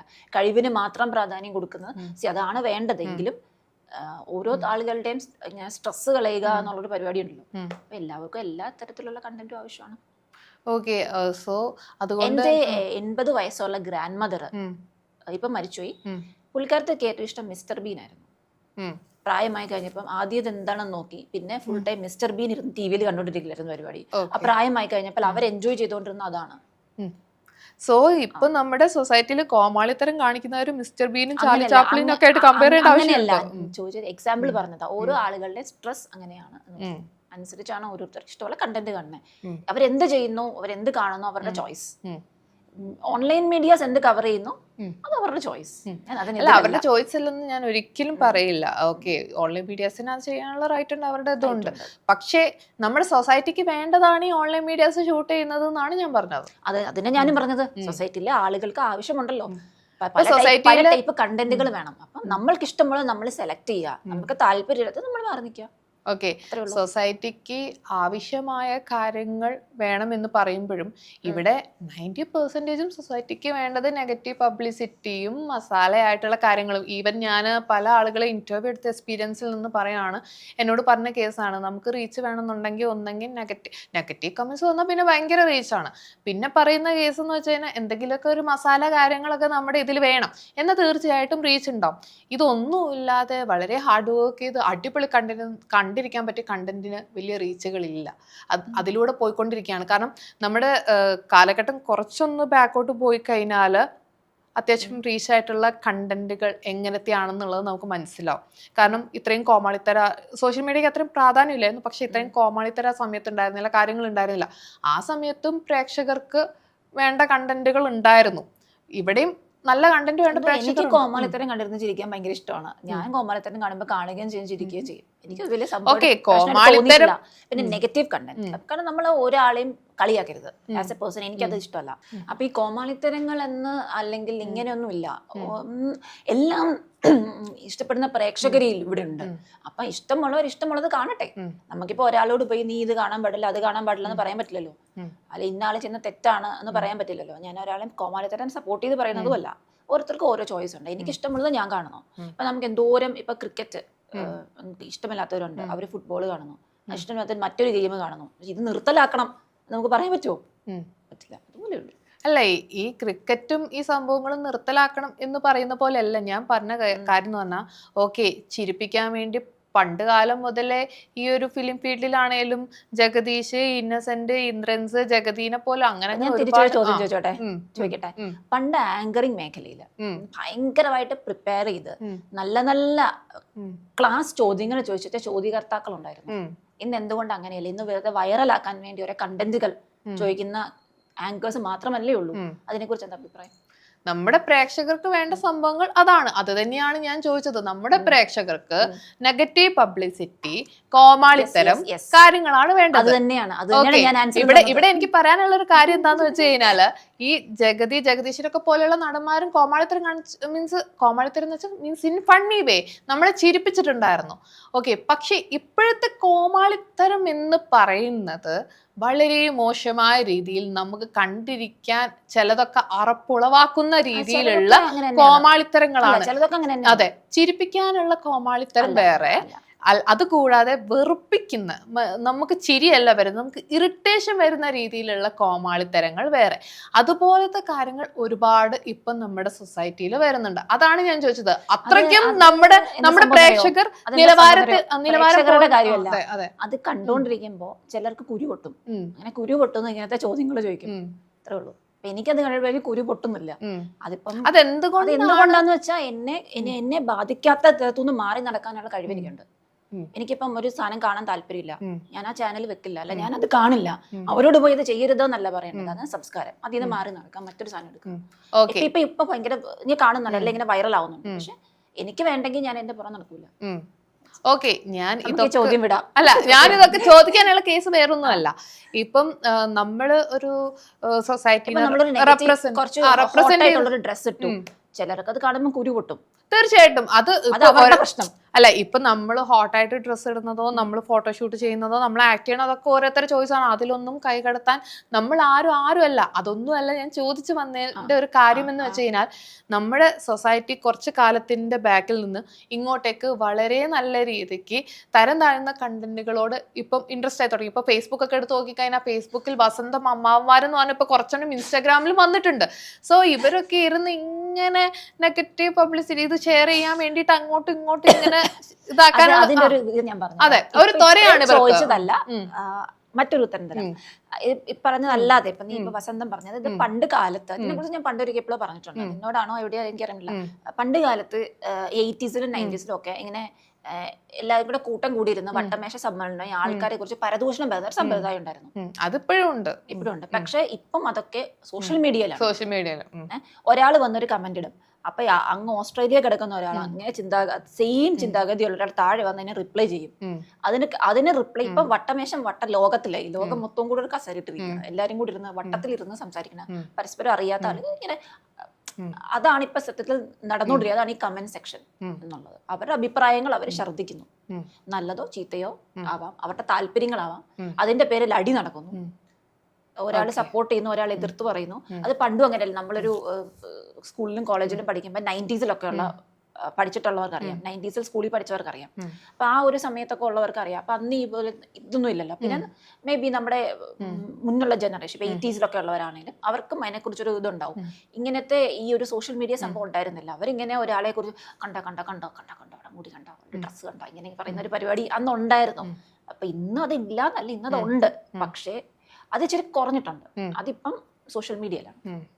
ഓക്കെ, അതൊന്നും നമ്മൾ മൈൻഡ് ചെയ്യേണ്ടത്. അതെ, ഓക്കെ. അല്ല, ഇത് മൈൻഡ് ചെയ്യേണ്ടെന്ന് പറയുമ്പോഴും സോഷ്യൽ മീഡിയയിൽ റെപ്രസെന്റ് ആയിട്ട് നിൽക്കുന്ന ഒരു വ്യക്തി, ആ ഒരു വ്യക്തിക്ക് എന്താണ് നിങ്ങളുടെ ഒരു പെർസെപ്ഷൻ, നിങ്ങളുടെ ഒരു ഒപ്പീനിയൻ ആണ് ഞാൻ ചോദിച്ചത്. സോ ഇതൊക്കെ നേഹ എന്ന് പറയുന്ന വ്യക്തി സപ്പോർട്ട് ചെയ്യുന്നുണ്ടോ, നേഹ എന്ന് പറയുന്ന വ്യക്തിയുടെ നിലപാട് ഫസ്റ്റ് മുതൽ ഞാനൊരു സംഭവമാണ് ഞാൻ ചോദിച്ചത്. അല്ലാതെ അതിൽ ഒരു തർക്കം ഉണ്ടാക്കാനല്ല ഞാൻ ശ്രമിച്ചത്. അതെ, ആരെന്ത് ചെയ്താലും എനിക്കൊരു പ്രശ്നമില്ല, ആരെന്ത് ചെയ്താലും എനിക്ക് മൈരാണ് എന്നൊരു ചിന്തയാണ് ഞാൻ വെച്ച് പുലർത്തുന്നത്. അവർക്ക് ഇഷ്ടമുള്ളത് ചെയ്ത് അവർ ജീവിച്ചോട്ടെ എന്ന എന്റെ കാര്യം മാത്രമാണ് ഞാൻ നോക്കാം. ഓക്കെ, വളരെ നല്ല കാര്യം. അത് അങ്ങനെ തന്നെയാണ്. നമ്മളെല്ലാവരും നമ്മുടെ കാര്യം നോക്കി ജീവിക്കുന്നത്, വേറെ ഒന്നും ഇതായിട്ട് ജീവിക്കുന്നില്ല. പക്ഷെ ഒരു സൊസൈറ്റി ജീവിക്കുമ്പോൾ നമുക്ക് ഇന്ന കാര്യങ്ങളൊക്കെ കാണുമ്പോൾ നമ്മുടെ ഒരു വ്യക്തിപരമായിട്ട് നമുക്കൊരു ഒപ്പീനിയൻസ് ഉണ്ടാവും. ആ ഒരു ഒപ്പീനിയൻ മാത്രമാണ് ഞാൻ ചോദിച്ചത്. അല്ലാതെ ഇവിടെ ഒരു ഫൈറ്റ് ക്രിയേറ്റ് ചെയ്തിട്ട് പിന്നെ ആൾക്കാർ പറയും അടുത്തൊരു സ്ക്രിപ്റ്റഡ് ആണ് സാധനമാണെന്ന് പറയും. സോ അതെ. സോ അങ്ങനത്തെ ഒരു ഇതൊന്നും അല്ല ഞാൻ ചോദിച്ചത്. കാരണം നമ്മുടെ കുറച്ചു കാലം മുമ്പേ വരെ നമ്മൾ നോക്കുകയെന്നുണ്ടെങ്കിൽ ആ നല്ല കാലത്ത് നിന്ന് ഒരുപാട് മാറ്റം സോഷ്യൽ മീഡിയ വന്നതിന് ശേഷം ഒരുപാട് നെഗറ്റീവായിട്ടുള്ള സംഭവം പോയി ആളുകൾ ആ ഒരു രീതിയിലോട്ട് പോകുന്നുണ്ട്.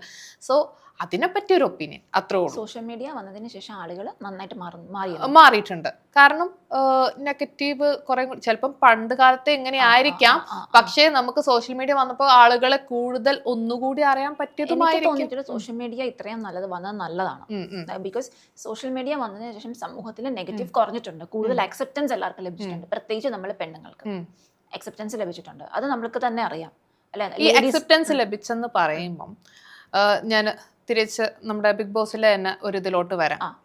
ഞാൻ ചോദിക്കാൻ വെച്ചൊരു കാര്യമാണ്, ഇപ്പൊ ബിഗ് ബോസിൽ നമ്മൾ നോക്കുകയെന്നുണ്ടെങ്കിൽ ഇപ്പം ഓരോ കാറ്റഗറിയിലെ ആളുകൾ എടുക്കുന്നുണ്ട്. അതിൽ തീർച്ചയായിട്ടും സീസണിൽ ഒരാൾ ഒരു സ്ത്രീ വിരോധിയായിരിക്കും. എന്തുകൊണ്ടാണ് ഇത്രയും പുരോഗമിച്ചിട്ടും ഇതുപോലെ സ്ത്രീ വിരോധികളായിട്ടുള്ള ആളുകളെ എടുക്കുന്നതെന്ന് ചിന്തിച്ചിട്ടില്ലേ? അവർക്ക് എല്ലാ തരത്തിലുള്ള ആൾക്കാരെയും വേണമായിരിക്കും. എല്ലാ തരത്തിലുള്ള ആളുകൾ വേണമെന്ന് പറയുമ്പോഴും പക്ഷെ വളരെ പിന്നെ ഇടുങ്ങിയ ചിന്താഗതിയുള്ള ആളുകളെ ഒക്കെ എന്തിനാണ് കൊണ്ടുവരുന്നത്? അപ്പൊ അതിലെന്ത് പുരോഗതിയാണുള്ളത്? അത് ഇടുങ്ങിയ ചിന്താഗതിയുള്ള ആളുകൾ വരുമ്പോ അവരെ റെപ്രസെന്റ് ചെയ്യുന്ന കുറച്ച് ആളുകൾ സമൂഹത്തിലുണ്ടല്ലോ. അപ്പൊ അങ്ങനെയായിരിക്കും. ഓക്കെ, അപ്പൊ നേഹ നേരത്തെ പറഞ്ഞ സ്ത്രീകളെ സപ്പോർട്ട് ചെയ്യുന്ന ഒരു ഇതുണ്ടെന്ന് പറയുന്നത് സ്ത്രീകളെ സപ്പോർട്ട് കൂടിയിട്ടുണ്ടെന്നാണ് പറഞ്ഞത്. എല്ലാ സമൂഹത്തിലെ 100% ആളുകൾ സപ്പോർട്ട് കൂടിയെന്ന് തോന്നാനുണ്ട ഒരു കാരണം എന്താണ്? കാരണം നേഹ അത്യാവശ്യം ഒരു ബോൾഡായിട്ടുള്ള ഷൂട്ട് ചെയ്യുന്ന ഒരു വ്യക്തിയാണ്. ഒട്ടുമിക്കതും നെഗറ്റീവ് കമന്റ് ആണ്. പക്ഷെ നേഹയ്ക്ക് അങ്ങനെ പേഴ്സണലി ഫീൽ ചെയ്യാനുണ്ടായ കാരണം എന്താണ്? ലേഡീസിന് എനിക്ക് സപ്പോർട്ട് കൂടി തോന്നിയത് എന്നുള്ള ഒരു പക്ഷേ ഇതിപ്പോ 90s നമ്മൾക്ക് ഈ സപ്പോർട്ട് കിട്ടില്ലായിരുന്നു. നമ്മുടെ ഫാമിലിയിൽ നിന്നും നമ്മുടെ കുടുംബങ്ങളിൽ നിന്നും ഇപ്പൊ ഈ സപ്പോർട്ട് കിട്ടില്ലായിരുന്നു. ഒരു മീഡിയ ഫീൽഡിൽ വർക്ക് ചെയ്യുന്നു എന്ന് പറഞ്ഞാൽ പോലും അത് അംഗീകരിക്കാൻ പറ്റില്ലായിരുന്നു.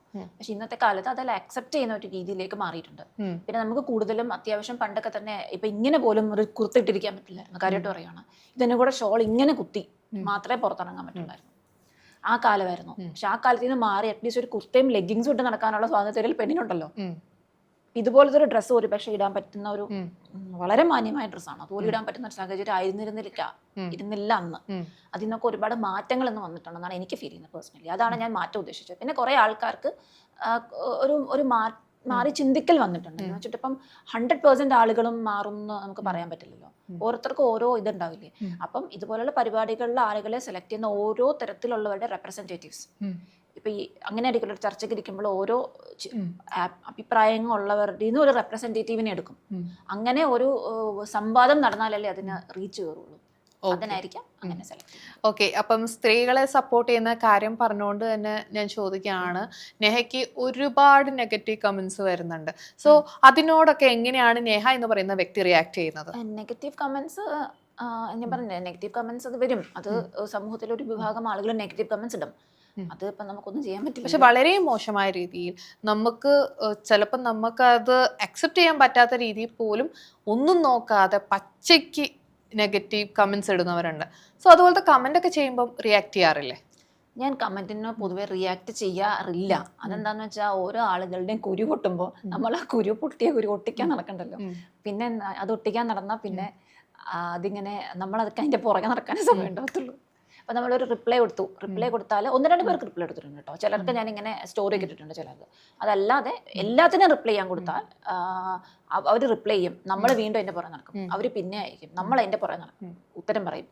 അങ്ങനെ കൊടുത്ത് നമ്മുടെ ടൈം വേസ്റ്റ് ആവും. ഷാലു റിപ്ലൈ ചെയ്യുന്നത് ഞാൻ കണ്ടിട്ടുണ്ട്. അപ്പോൾ പക്ഷെ നമ്മൾ റിപ്ലൈ കൊടുക്കണം. പക്ഷെ അവർ വീണ്ടും അയക്കും. എന്തിനാ? അവരവരുടെ വാദം പറയാനും അവർക്ക് കൂടുതൽ സ്റ്റാർ ആവുകയും ചെയ്യാൻ പറ്റും. കൂടുതൽ പേര് അവരുടെ പ്രൊഫൈൽ ഇൻസ്റ്റാഗ്രാം എന്റെ ഒരു പണ്ട് വന്നൊരു പോസ്റ്റ് അല്ല, കുറച്ച് വർഷങ്ങൾക്ക് മുമ്പ് വന്നൊരു പോസ്റ്റിന് താഴെ ഒരു പെൺകുട്ടി വന്ന് കമന്റ് ഇട്ടിരുന്നു. അന്ന് ആ കുട്ടിക്ക് 19-20 വയസ്സെന്തോ ഉള്ളൂ. അപ്പൊ ഞാൻ ആ കുട്ടിയുടെ പ്രൊഫൈൽ കയറി നോക്കി, ആദ്യം ഇത്ര ഫോളോവറേ ഉള്ളൂ. 3 ദിവസം കഴിഞ്ഞ് കയറി നോക്കിയപ്പം ആ കമന്റ് കാരണം ആ കുട്ടിക്ക് 2000 ഫോളോവറായി. അപ്പൊ അതിൽ നിന്ന് മനസ്സിലായി ഇവര് വന്ന് കമന്റ് ഇടുമ്പം അത് ശ്രദ്ധിക്കപ്പെട്ട് അതിനൊരു 250 ലൈക്കും കയറും, അവരുടെ ഫോളോവറും കയറും. അങ്ങനെയൊക്കെ സംഭവിക്കാറുണ്ട്. റീച്ച് കിട്ടാൻ വേണ്ടി എല്ലാവരും റീച്ച് കിട്ടാൻ വേണ്ടി ചെയ്യുന്നൊന്നുമല്ല. ചില ആളുകൾ ഒരു പക്ഷെ അവർക്ക് ജെന്യുവനായി വന്ന് കമന്റ് ഇടുന്നവരുണ്ടായിരിക്കും. പക്ഷെ ജെന്യുവനായി പറയാനുള്ള ആളുകൾ കമന്റ് ഇടൂലല്ലോ. അവര് പറയാനുള്ള ഒന്നെങ്കിൽ നമ്മളെ അറിയിക്കും, അതിൽ ഇൻബോക്സിൽ പറയും. അത് മോശമായ ഭാഷയിൽ പറയില്ല, അവർക്ക് പറയാനുള്ളത് മാന്യമായിട്ട് പറയും. മോളെ അത് ശരിയായില്ല, അങ്ങനെ നമ്മ അമ്മമാരും ചില പ്രായമുള്ളവരൊക്കെ ഇല്ലേ, കുറച്ചുകൂടെയൊക്കെ കവർ ചെയ്ത് അങ്ങനെ ഡ്രസ്സ് ചെയ്യണം എന്നൊക്കെ അതിനെ മാന്യമേ പറയുന്നവരില്ലേ. കാരണം എന്തുകൊണ്ടാ, അത് അവർക്ക് അവരുടെ ഉദ്ദേശം ശരിയാണ്. അതല്ലാതെ മോശമായ ഭാഷയിൽ വന്നിരുന്ന ഒരാൾ പറയുന്നുണ്ടെങ്കിൽ അത് അദ്ദേഹം അംഗീകരിക്കേണ്ട കാര്യമില്ല. ആദ്യം അവരവരുടെ ഭാഷ നന്നാക്കണം, എന്നിട്ട് വേണം മറ്റുള്ളവരെ പഠിപ്പിക്കാൻ. സോ ഈ മോശമായ ഭാഷയിൽ സംസാരിക്കുന്നവർക്ക് എതിരെ ഒരു ലീഗൽ ആക്ഷനും എടുക്കാനായിട്ട് എന്തെങ്കിലും കംപ്ലൈന്റ് കൊടുക്കാനായിട്ട് ശ്രമിച്ചിട്ടില്ലേ? ഞാൻ കംപ്ലൈന്റ് കൊടുക്കാൻ ശ്രമിച്ചിട്ടില്ല. എനിക്ക് അതിനൊന്നും പുറകെ നടക്കാൻ സമയമില്ല. പിന്നെ എന്റെ ടൈം വേസ്റ്റ് ആവും, അവർക്ക് പിന്നെ നഷ്ടപ്പെടാനൊന്നുമില്ലല്ലോ. അപ്പൊ പിന്നെ നമ്മൾ അങ്ങനെയല്ലല്ലോ, നമുക്ക് ഒരുപാട് പേര് നഷ്ടപ്പെടാനില്ലേ. അത്രയ്ക്കും ഭയങ്കര സംഭവബഹുലമായിട്ടുള്ളത് ആണെങ്കിൽ കൊടുത്തിട്ടുണ്ട്. ഒരിക്കൽ എന്റെ പേരിൽ ഒരു ഫേക്ക് ഫേസ്ബുക്ക് പേജ് വന്നിട്ടുണ്ട്. അതിൽ നിന്ന് ഇങ്ങനെ പലരെയും തെറി വിളിക്കുന്ന കമന്റ്സ് ഇട്ടുണ്ട്, പലരുടെയും പ്രൊഫൈലിന് താഴെ പോയിട്ട് സമൂഹത്തിൽ ഉയർന്നു നിൽക്കുന്ന വ്യക്തികളുടെ. അത് ഞാൻ പോലീസ് കേസ് കൊടുത്തിരുന്നു. സ്ക്രീൻഷോട്ട് എടുത്ത് പോലീസ് സ്റ്റേഷനിൽ പോയി കേസ് കൊടുക്കുകയും ചെയ്തിരുന്നു. അതിനുശേഷം ആ അക്കൗണ്ട് ഇല്ലാതായി പോയി. അങ്ങനെ സംഭവിച്ചിട്ടുണ്ട്, അത് ഞാൻ ചെയ്തിട്ടുണ്ട്. അതുകൊണ്ട് അതല്ലാതെ ഓരോ കമന്റിന്റെയും അത് ഭയങ്കര സംഭവമായിരുന്നു. അത് മന്ത്രിമാരെ ചിത്രം വിളിക്കുക അങ്ങനെയുള്ള പേരൊക്കെയാണ് അവർ വേറെ ലെവലെത്തിയാണ്. അതിനു മുമ്പ് ഞാൻ അത് നിർത്തിച്ചു. ഇപ്പം അത് നേഹയ്ക്ക് വേറെ രീതിയിൽ ഇമ്പാക്ട് ചെയ്യുന്നുള്ളതുകൊണ്ടാണ് നേഹ റിയാക്ട് ചെയ്തത്. സോ വളരെ മോശമായ രീതിയിൽ കമന്റ് വരുമ്പോൾ കുറെ ഇഗ്നോർ ചെയ്ത് പോകുന്നത് തന്നെയല്ലേ ഇവരുടെ ഒക്കെ ഒരു ബലം. കാരണം നെഗറ്റീവ് വരുമ്പം അത് പിന്നെ ഒരു കംപ്ലൈന്റ് കൊടുത്താൽ അവിടെ ക്ലോസ് ചെയ്യാ എന്നുള്ളതിലല്ലേ കാര്യം. കാരണം ഇപ്പൊ നമ്മളിപ്പം ഇത്ര ഒരു ഇൻഫ്ലുവൻസർ ഇങ്ങനെ ഒരു ആർട്ടിസ്റ്റ് ആയിട്ട് നിന്നിട്ട് ഇതുപോലെ കമന്റ് വരുമ്പോൾ അത് കുഴപ്പമില്ല, വിട്ടേക്ക് പറഞ്ഞ് പോയി കഴിയുമ്പോൾ നാളെ ഇവര് ഇതുപോലെയുള്ളവര് അപ്പുറത്ത് പോയിട്ട് വേറൊരു പെൺകുട്ടിക്ക് ചിലപ്പം കാരണം നമ്മളിപ്പോ കുറെ ന്യൂസ് കാണുന്നുണ്ട്, ഇപ്പൊ നെഗറ്റീവ് കമന്റുകൾ സഹിക്കാൻ വയ്യാതെ സൂയിസൈഡ് ചെയ്ത കേസൊക്കെ ഇപ്പൊ അടുത്ത് നടന്നിട്ടുണ്ട്. വേറെ എനിക്ക് തോന്നുന്നു 18-19 വയസ്സുള്ള ഒരു കുട്ടി സൂയിസൈഡ് ചെയ്ത കേസ്. കാരണം സോഷ്യൽ മീഡിയയിലെ സൈബർ ആക്രമണം. സോ നമ്മളെപ്പോലെ ഉള്ളവർ ഇതിനൊരു തടയിട്ട് കഴിഞ്ഞാലല്ലേ വീണ്ടും ഇതുപോലത്തെ കാര്യങ്ങൾ ആവർത്തിക്കാതിരിക്കും തോന്നിയിട്ടില്ലേ? അങ്ങനെ നമ്മൾ റിപ്ലൈ ചെയ്യേണ്ട ഒരു ആവശ്യമാണോ എന്ന് ചോദിച്ചാൽ നീ പറഞ്ഞ പോയിന്റ് റിപ്ലൈ അല്ല ഞാൻ പറഞ്ഞത്, ഞാൻ ചോദിച്ചത് നമുക്ക് ഇതിനെതിരെ ലീഗലി ആക്ഷൻ എടുക്കാൻ പറ്റുന്ന രീതിയിലോട്ട് തിരിയാം. അല്ലെങ്കിൽ ഇപ്പൊ തന്നെ സോഷ്യൽ മീഡിയയിൽ തന്നെ പല ഓപ്ഷൻസ് ഉണ്ട്. ദിസ് കമന്റ് ഈസ് ഹറാസിംഗ് മീ അങ്ങനെ കാര്യങ്ങളൊക്കെ പറഞ്ഞാൽ കൊടുക്കാനുള്ള ഓപ്ഷൻ ഉണ്ട്. ഇത് ഇഗ്നോർ ചെയ്ത് ഇങ്ങനെ പോയി കഴിഞ്ഞാൽ അത് പിന്നെ അതുകൊണ്ട് യാതൊരു പ്രയോജനവും ഇല്ല. കാരണം പിന്നെയും പല പെൺകുട്ടികളുടെ പോസ്റ്റിന്റെ താഴെ പോയി ഇത് കമന്റ് ചെയ്യും. ചിലർക്ക് അത് നേഹയെ പോലെ ബോൾഡ് ആയിരിക്കണം എന്നില്ല, ചിലപ്പം ആ ഒരു കമന്റ് കണ്ട് മനസ്സ് നൊന്ത് ആ സമയത്ത് കടുകായി ചെയ്യുന്നവരും ഉണ്ടാവാം. സോ അങ്ങനത്തെ ഒരു കാര്യത്തിൽ നെഗറ്റീവ് കമന്റ് എന്ന് പറയുന്നത് വളരെ ഒരു വിപത്തായിട്ടുള്ള കാര്യം തന്നെയാണ്. ഓക്കെ, ഇപ്പൊ നമ്മൾ നോർമലി ഇതാക്കുന്ന പോലെയല്ല, പക്ഷെ ചിലരെ വളരെ വേദനിപ്പിക്കുന്ന രീതിയിൽ കമന്റ് ഇടുന്ന കമന്റുകളുടെ കാര്യമാണ് ഞാൻ ഈ പറയുന്നത്. അത്രയ്ക്കും കുടുംബത്തെയും അച്ഛനെയും അമ്മയും ഒക്കെ വലിച്ചടിച്ചോണ്ട് വന്ന് കമന്റ് ഇടുന്ന ആൾക്കാരാണെങ്കിൽ അത് ഒന്നെങ്കിലും നേരിട്ട് വിളിച്ച് എന്താ കാര്യം, എന്താണ് നിന്റെ പ്രശ്നം എന്ന് അവനോട് ചോദിക്കണം. അതല്ല എന്നിട്ട് അത് ഇതാക്കാൻ ഇല്ലെങ്കിൽ ലീഗലി പോകുന്നതിൽ തെറ്റൊന്നുമില്ല. കാരണം അത്രയ്ക്കും മോശം എന്ന് പറഞ്ഞാൽ ഫാമിലിയെ വലിച്ചടിച്ചുകൊണ്ട് വരുന്ന രീതിയിലൊരു സാധനം എനിക്ക് വന്നിട്ടില്ല. ഒരു പക്ഷെ അങ്ങനെ വരികയാണെങ്കിൽ ഞാൻ മുന്നോട്ടേക്ക് അങ്ങനെ തന്നെ ചെയ്തേക്കാം. കാരണം അതല്ലാതെ ആരെന്ത് പറഞ്ഞാലും നമുക്കിപ്പോൾ അവരെ ഒന്നും ചെയ്യാൻ പറ്റില്ലല്ലോ. അതുകൊണ്ടാണ്. പിന്നെ നമ്മളിപ്പോ ഒരു സ്റ്റേഷനിൽ കേസായിട്ട് പോയാലും ഇതുപോലുള്ള സംഭവത്തിന് കേസായിട്ട് പോയാലും എത്ര പെട്ടെന്ന് അതിന്റെ ആക്ഷൻ എടുക്കുമെന്ന് നമുക്ക് യാതൊരു ധാരണയില്ല. ഓക്കെ, സോ ആ ഒരു ഇത് ആക്ഷൻ കറക്റ്റായിട്ട് വരാത്തതിന്റെ ഒരു ഇതും നമ്മുടെ ടൈം വേസ്റ്റ് ആവുന്നുള്ള ഒരു ഇതിന്റെ പേരിലും ആണ് നേഹ കൊടുക്കാത്തത്. ടൈം വേസ്റ്റ് ആകുന്നു എന്നുള്ളതിന്റെ പേരിലൊന്നുമല്ല. നമ്മൾ ഈ നെഗറ്റീവ് ആയിട്ടുള്ള കാര്യങ്ങൾ അപ്പം ഞാൻ ആദ്യം തന്നെ പറഞ്ഞു, ഓരോ ആളുകൾക്കും ഓരോ കാഴ്ചപ്പാടുകളും ഓരോ ഇഷ്ടങ്ങളും ഉണ്ട്. അപ്പൊ അതിനോടൊപ്പം തന്നെ കമന്റ് ഇടുവോ ഇടാതിരിക്കുവോ എന്നുള്ളതൊക്കെ ഓരോരുത്തരുടെ വ്യക്തിപരമായ കാര്യങ്ങളാണ്. ഇപ്പോൾ ഒരാൾ ഇഷ്ടപ്പെടുന്ന കമന്റ് നമ്മൾക്ക് ഇഷ്ടപ്പെട്ടില്ല എന്ന് കരുതി അതിനെ റിപ്ലൈ ചെയ്യാൻ നിന്നാൽ നമുക്ക് മറ്റൊരുപാട് കാര്യങ്ങൾ ചെയ്യാനുണ്ടാവും. പക്ഷെ നമുക്ക് ഡാൻസ് ക്ലാസ്സിൽ പോകാനുണ്ടാവും, പക്ഷെ നമുക്ക് ബസ്സിൽ കയറി പോകാനുണ്ടാവും, ബസ് മിസ്സാവും. അപ്പൊ എന്തൊക്കെ പ്രശ്നങ്ങൾ സമൂഹത്തിലുണ്ടാവും. അപ്പൊ അതിനൊന്നും മൈൻഡ് ചെയ്യേണ്ടാന്ന് എന്റെ കാഴ്ചപ്പാടുള്ളൂ. ഞാൻ അങ്ങനെയാണ് ചിന്തിക്കുന്നത്. പക്ഷെ നമ്മുടെ ഫാമിലി, കുടുംബം, ഭയങ്കര വലിയ വലിയ ജോലി, നമ്മുടെ അത്രയ്ക്കൊക്കെ ആ ഒരു ടൈപ്പിലുള്ള സംഭവമാണെങ്കിൽ നമ്മളത് പ്രതികരിക്കണം. കാരണം നമ്മുടെ ലൈഫാണ്, തീർച്ചയായിട്ടും പ്രതികരിക്കണം. പോലീസ് സ്റ്റേഷൻ എങ്കിൽ പോലീസ് സ്റ്റേഷൻ, കേസെങ്കിൽ കേസ്, അത് വേറെ. പക്ഷെ അതല്ലാതെയുള്ള ചെറിയ ചെറിയ തൊട്ടാവാടി കാര്യങ്ങളല്ല ഞാൻ ചോദിച്ചത്. നെഗറ്റീവ് എന്ന് പറയുമ്പോൾ എനിക്ക് വന്നിട്ടുള്ളത് ഇപ്പൊ ഞാൻ മോശമായിട്ടൊരു പെണ്ണാണെന്നൊരു കമന്റ് ഇട്ടാൽ എനിക്കത് തൊട്ടാവാടി കാര്യമാണ്. കാരണം അവൻ മോശമായതുകൊണ്ടാണല്ലോ അവൻ എങ്ങനെ വന്ന് കമന്റ് ഇട്ടത്. എന്നെ സംബന്ധിച്ചാൽ അതൊന്നും അല്ല. പക്ഷെ അതല്ലാതെ വലിയ വലിയ സംഭവം കൊണ്ട് വരുവാണെങ്കിൽ അത് കേസാക്കണം. ഇപ്പൊ ഞാൻ പറഞ്ഞു, എനിക്ക് എന്റെ പേരിലൊരു ഫേസ്ബുക്ക് പേജ് തുടങ്ങി, അതിൽ നിന്ന് പോയി ഓരോ വ്യക്തികളുടെ താഴെ പോയി കമന്റ് ഇട്ടു എന്നുള്ളത് സംഭവം തന്നെയായിരുന്നു. അത് ഞാൻ പോലീസ് കേസ് കൊടുക്കുകയും ചെയ്ത് ഡിലീറ്റ് ആക്കുകയും ചെയ്തിരുന്നു. ഓക്കെ, സോ ഇത്രയും നേരം നമ്മൾ സംസാരിച്ച കേസുകൾ എന്ന് പറയുന്നത് ബിഗ് ബോസ് റിലേറ്റഡും ഇങ്ങനത്തെ കാര്യങ്ങളൊക്കെയാണ്. ഇനി നമുക്ക് നേഹയിലോട്ട് തന്നെ തിരിച്ചു തരാം അല്ലേ? ഓക്കെ, അപ്പൊ നേഹയെ പറ്റി ഇത്രയും നേരം നമ്മൾ ചോദിച്ചിട്ടുണ്ടായിരുന്നില്ല. നേഹ എന്ന് പറയുന്നത് ഒരു മോഡലാണ്, ആർട്ടിസ്റ്റ് ആണ്, എല്ലാം ആണ്. സോ നമ്മുടെ ഇപ്പോഴത്തെ മോഡലിംഗ് മേഖലയിൽ പിന്നെ പിക്സിംഗ് എന്ന് പറയുന്ന പരിപാടി നടക്കുന്നുണ്ട്. അതായത് പൈസ കൊടുത്തു കഴിഞ്ഞാൽ ഇന്ന ആള് തന്നെയായിരിക്കും വിന്നർ എന്നുള്ള രീതിയിലോട്ടൊക്കെ പോകുന്നുണ്ട്. സോ അങ്ങനത്തെ കാര്യങ്ങളൊക്കെ നേഹ ഫേസ് ചെയ്യണോ വന്നിട്ടുണ്ടോ? ഞാൻ മോഡലിംഗ് ചെയ്തത് ബാംഗ്ലൂരിൽ നിന്നാണല്ലോ. ആ സമയത്ത് ഭയങ്കര പ്രൊഫഷണൽ ആയിട്ട് പോയിരുന്ന ഒരു മേഖലയായിരുന്നു അവിടെ. അപ്പൊ അതുകൊണ്ട് ഇവിടുത്തെ കാര്യങ്ങളെ കുറിച്ച് എനിക്ക് അത്ര ധാരണയില്ല. ഓക്കെ, ഇപ്പൊ നമ്മൾ കേരളത്തിൽ നോക്കുകയാണെങ്കിൽ മുക്കിനും മൂലയിലും കുറെ മോഡലിംഗ് കമ്പനീസ് കാര്യങ്ങളുണ്ട്. സോ പിന്നെ ആസ് എ മോഡൽ നേഹയ്ക്ക് എന്താണ് ഇവിടുത്തെ ഒരു ഇതിനെ പറ്റി തോന്നുന്നത്, മോഡലിംഗ് മേഖലയെ പറ്റി? അതായത് നമ്മളൊരു ഫീൽഡിൽ നിന്നുകൊണ്ട് ആ ഫീൽഡിനെ കുറിച്ച് ഇതായിട്ട് പറയാൻ എനിക്ക് താല്പര്യമില്ല, ടു ബി ഫ്രാങ്ക്. അപ്പം കുറച്ചുകൂടിയൊക്കെ മാറ്റങ്ങൾ വരാം എന്നുള്ളതാണ്. എനിക്ക് ഫീൽ ചെയ്തിട്ടുള്ളത്. പക്ഷേ ഈ മോഡലിംഗ് കമ്പനീസ് ഉള്ളത് കൊണ്ട് ഒരുപാട് പേർക്ക് അവസരം കിട്ടുന്നുണ്ട്. ഇപ്പൊ ഞാൻ സ്റ്റാർട്ട് ചെയ്ത സമയത്ത് ഇങ്ങനെ മോഡലിംഗ് കമ്പനി ഒന്നും ഉണ്ടായിരുന്നില്ല. അപ്പൊ എനിക്ക് അവസരങ്ങൾ കിട്ടാൻ പ്രയാസമായിരുന്നു. അതുകൊണ്ട് ഞാൻ ബാംഗ്ലൂർ പോയത്. അവിടെ ചെന്നിട്ട് അവിടെ നിന്നാണ് ഞാൻ സ്റ്റാർട്ട് ചെയ്തത്. പക്ഷെ അവിടെ പോയതൊരു നല്ലൊരു സ്റ്റാർട്ട് കിട്ടി. നല്ല നല്ല ആൾക്കാരുടെ ഇവിടെ നാഷണൽ ലെവൽ ചെയ്യാനും നല്ല നല്ല ഷോകൾ ചെയ്യാനും ഉള്ളൊരു അവസരം എനിക്ക് കിട്ടി. ഒരു സംഭവം വന്നു. അന്ന് ഇവിടെ അങ്ങനെ ഒരു സംഭവം ഉണ്ടായിരുന്നെങ്കിൽ നമുക്ക് എന്തെങ്കിലുമൊക്കെ ഒരു തുടക്കം വേണമല്ലോ. അപ്പൊ അങ്ങനെ ഒരു സാധനം കിട്ടുമായിരുന്നു. ഓക്കെ, കമ്പാരിറ്റീവ്ലി ബാംഗ്ലൂർ വെച്ച് നോക്കുമ്പോൾ കേരളത്തിൽ ഓപ്പർച്യൂണിറ്റീസ് കിട്ടാൻ വളരെ പാടാണെന്നാണ് പറയുന്നത്. അങ്ങനെയല്ല, ഞാൻ പണ്ടത്തെ കാലം പറഞ്ഞു, സ്റ്റാർട്ട് ചെയ്ത ടൈമിൽ. ഓക്കെ, ഓപ്പർച്യൂണിറ്റീസ് അല്ല, തുടക്കം. ഒരു സ്റ്റാർട്ടിങ്. Okay okay. അപ്പം നേഹ, ഇനിയിപ്പം നേഹയുടെ ഒരു കാര്യം പറയുകയാണെന്നുണ്ടെങ്കിൽ, ഒരു മേക്ക് ഓവർ ചെയ്തിട്ടാണ് ഈ ഒരു മേഖലയിലോട്ട് വന്നത്. സാധാ ഒരു പെൺകുട്ടി പിന്നെ ഒരു മേക്ക് ഓവർ ചെയ്ത് പെട്ടെന്ന് ഞെട്ടിക്കുന്ന ഒരു ട്രാൻസ്ഫോർമേഷൻ ആയിരുന്നു. അപ്പോൾ സാധാ ഒരു ഫാമിലിയിൽ നിന്ന് വരുന്ന വ്യക്തി, ഒരു ഓർത്തഡോക്സ് ഫാമിലിയിൽ നിന്ന് വരുന്ന വ്യക്തി ഇങ്ങനെ ഷൂട്ടൊക്കെ ചെയ്യുമ്പോൾ വീട്ടുകാരുടെ ഭാഗത്തു നിന്നുണ്ടായിരുന്ന പ്രതികരണം എന്തായിരുന്നു? ഞാൻ പണ്ട് തൊട്ടേ നല്ല ഫാഷൻ സെൻസ് ഉള്ള ഒരാൾ തന്നെയായിരുന്നു. നല്ല ഫാഷൻ സെൻസ് എനിക്കുണ്ടായിരുന്നു. അതെല്ലാം നല്ല. പക്ഷെ നമ്മൾ ആ ഒരു കാലം ഡിഫറെന്റ് ആണ്. ആ കാലത്തെ ഫാഷൻ സെൻസ് ഡിഫറെന്റ്, ഇപ്പോഴത്തെ ഫാഷൻ സെൻസ് ഡിഫറെന്റ്. അപ്പൊ അങ്ങനെ നോക്കിക്കഴിഞ്ഞാൽ അന്ന് എനിക്ക് ഫാഷൻ സെൻസ് ഉണ്ടായിരുന്നു. അപ്പൊ എനിക്ക് പണ്ടേ മോഡലിംഗ് ഫീൽഡിലേക്ക് വരാനും ഇതൊക്കെ തന്നെയായിരുന്നു എനിക്ക് താല്പര്യം. അല്ലാതെ എനിക്ക് മറ്റൊരു ജോബൊക്കെ ഒരു വർക്ക് ചെയ്യാം എന്നുള്ളൊരു ഫീൽ തന്നെയായിരുന്നു. വീട്ടുകാരുടെ ഇതെന്ന് വെച്ചാൽ ഓക്കെ, ഒരു സാധാരണ കുടുംബത്തിൽ നിന്ന് വരുമ്പോൾ എല്ലാവർക്കും ഒരു ഞെട്ടലുണ്ടാവും. ആ ഒരു ഞെട്ടലുണ്ടായിരുന്നു മാത്രമേ ഉള്ളൂ. പക്ഷെ അതിപ്പം അങ്ങനെ പ്രശ്നങ്ങളില്ല. അത് അവർക്ക് അതൊരു വിഷയമല്ല. ഓക്കെ. ഇപ്പം ബിക്കിനി ഷൂട്ട് കാര്യങ്ങളൊക്കെ ചെയ്യുമ്പോൾ വീട്ടുകാർ എങ്ങനെയാ റെസ്പോൺസ്? ഞാനൊരു കാര്യം ചോദിക്കട്ടെ, ഇതുപോലുള്ള ചോദ്യങ്ങൾ ഞാൻ ഇതാക്കി പറയുന്നല്ല, ചില ചോദ്യങ്ങൾ നമ്മൾ അവോയ്ഡ് ചെയ്യണം. ബിക്കോസ് നമ്മുടെ പേഴ്സണൽ ലൈഫിനെ ബാധിക്കുന്ന രീതിയിലുള്ള ചോദ്യങ്ങൾ ഒരാളോട് ചോദിക്കാതിരിക്കുന്നതായിരിക്കും. അല്ല, ഞാൻ ചോദിക്കാൻ കേസ് വേറൊന്നുമല്ല. ഇപ്പം ഓർത്തഡോക്സ് ഫാമിലിയിൽ നിന്ന് വരുന്ന വ്യക്തിയാന്ന് മുമ്പൊക്കെ പറഞ്ഞ് ഞാൻ കേട്ടിട്ടുണ്ട്. സോ അങ്ങനെയുള്ളപ്പം ഈ ബിക്കിനി ഷൂട്ട് കാര്യങ്ങളൊക്കെ ചെയ്യുമ്പം വീട്ടിൽ നിന്ന് എന്തായിരുന്നു പ്രതികരണം? നമുക്കൊരു ഫണ്ണി വേയിൽ പറയാം, ഓക്കെ, അല്ലെങ്കിൽ സംസാരിക്കാൻ താല്പര്യമില്ല, സംസാരിക്കാൻ താല്പര്യമില്ല, ഓക്കെ, ആ ഒരു ക്വസ്റ്റ്യൻ വിട്ടേക്കാം. സംസാരിക്കാൻ താല്പര്യമില്ല. ഓക്കെ. ഇപ്പം മാരേജ് ഒന്നും നോക്കുന്നില്ലേ? മാരേജ് എന്ന കോൺസെപ്റ്റിനോട് എനിക്ക് അത്ര യോജിപ്പില്ല. അതാണ്. അതെന്താണ്? എന്ത് പറ്റി?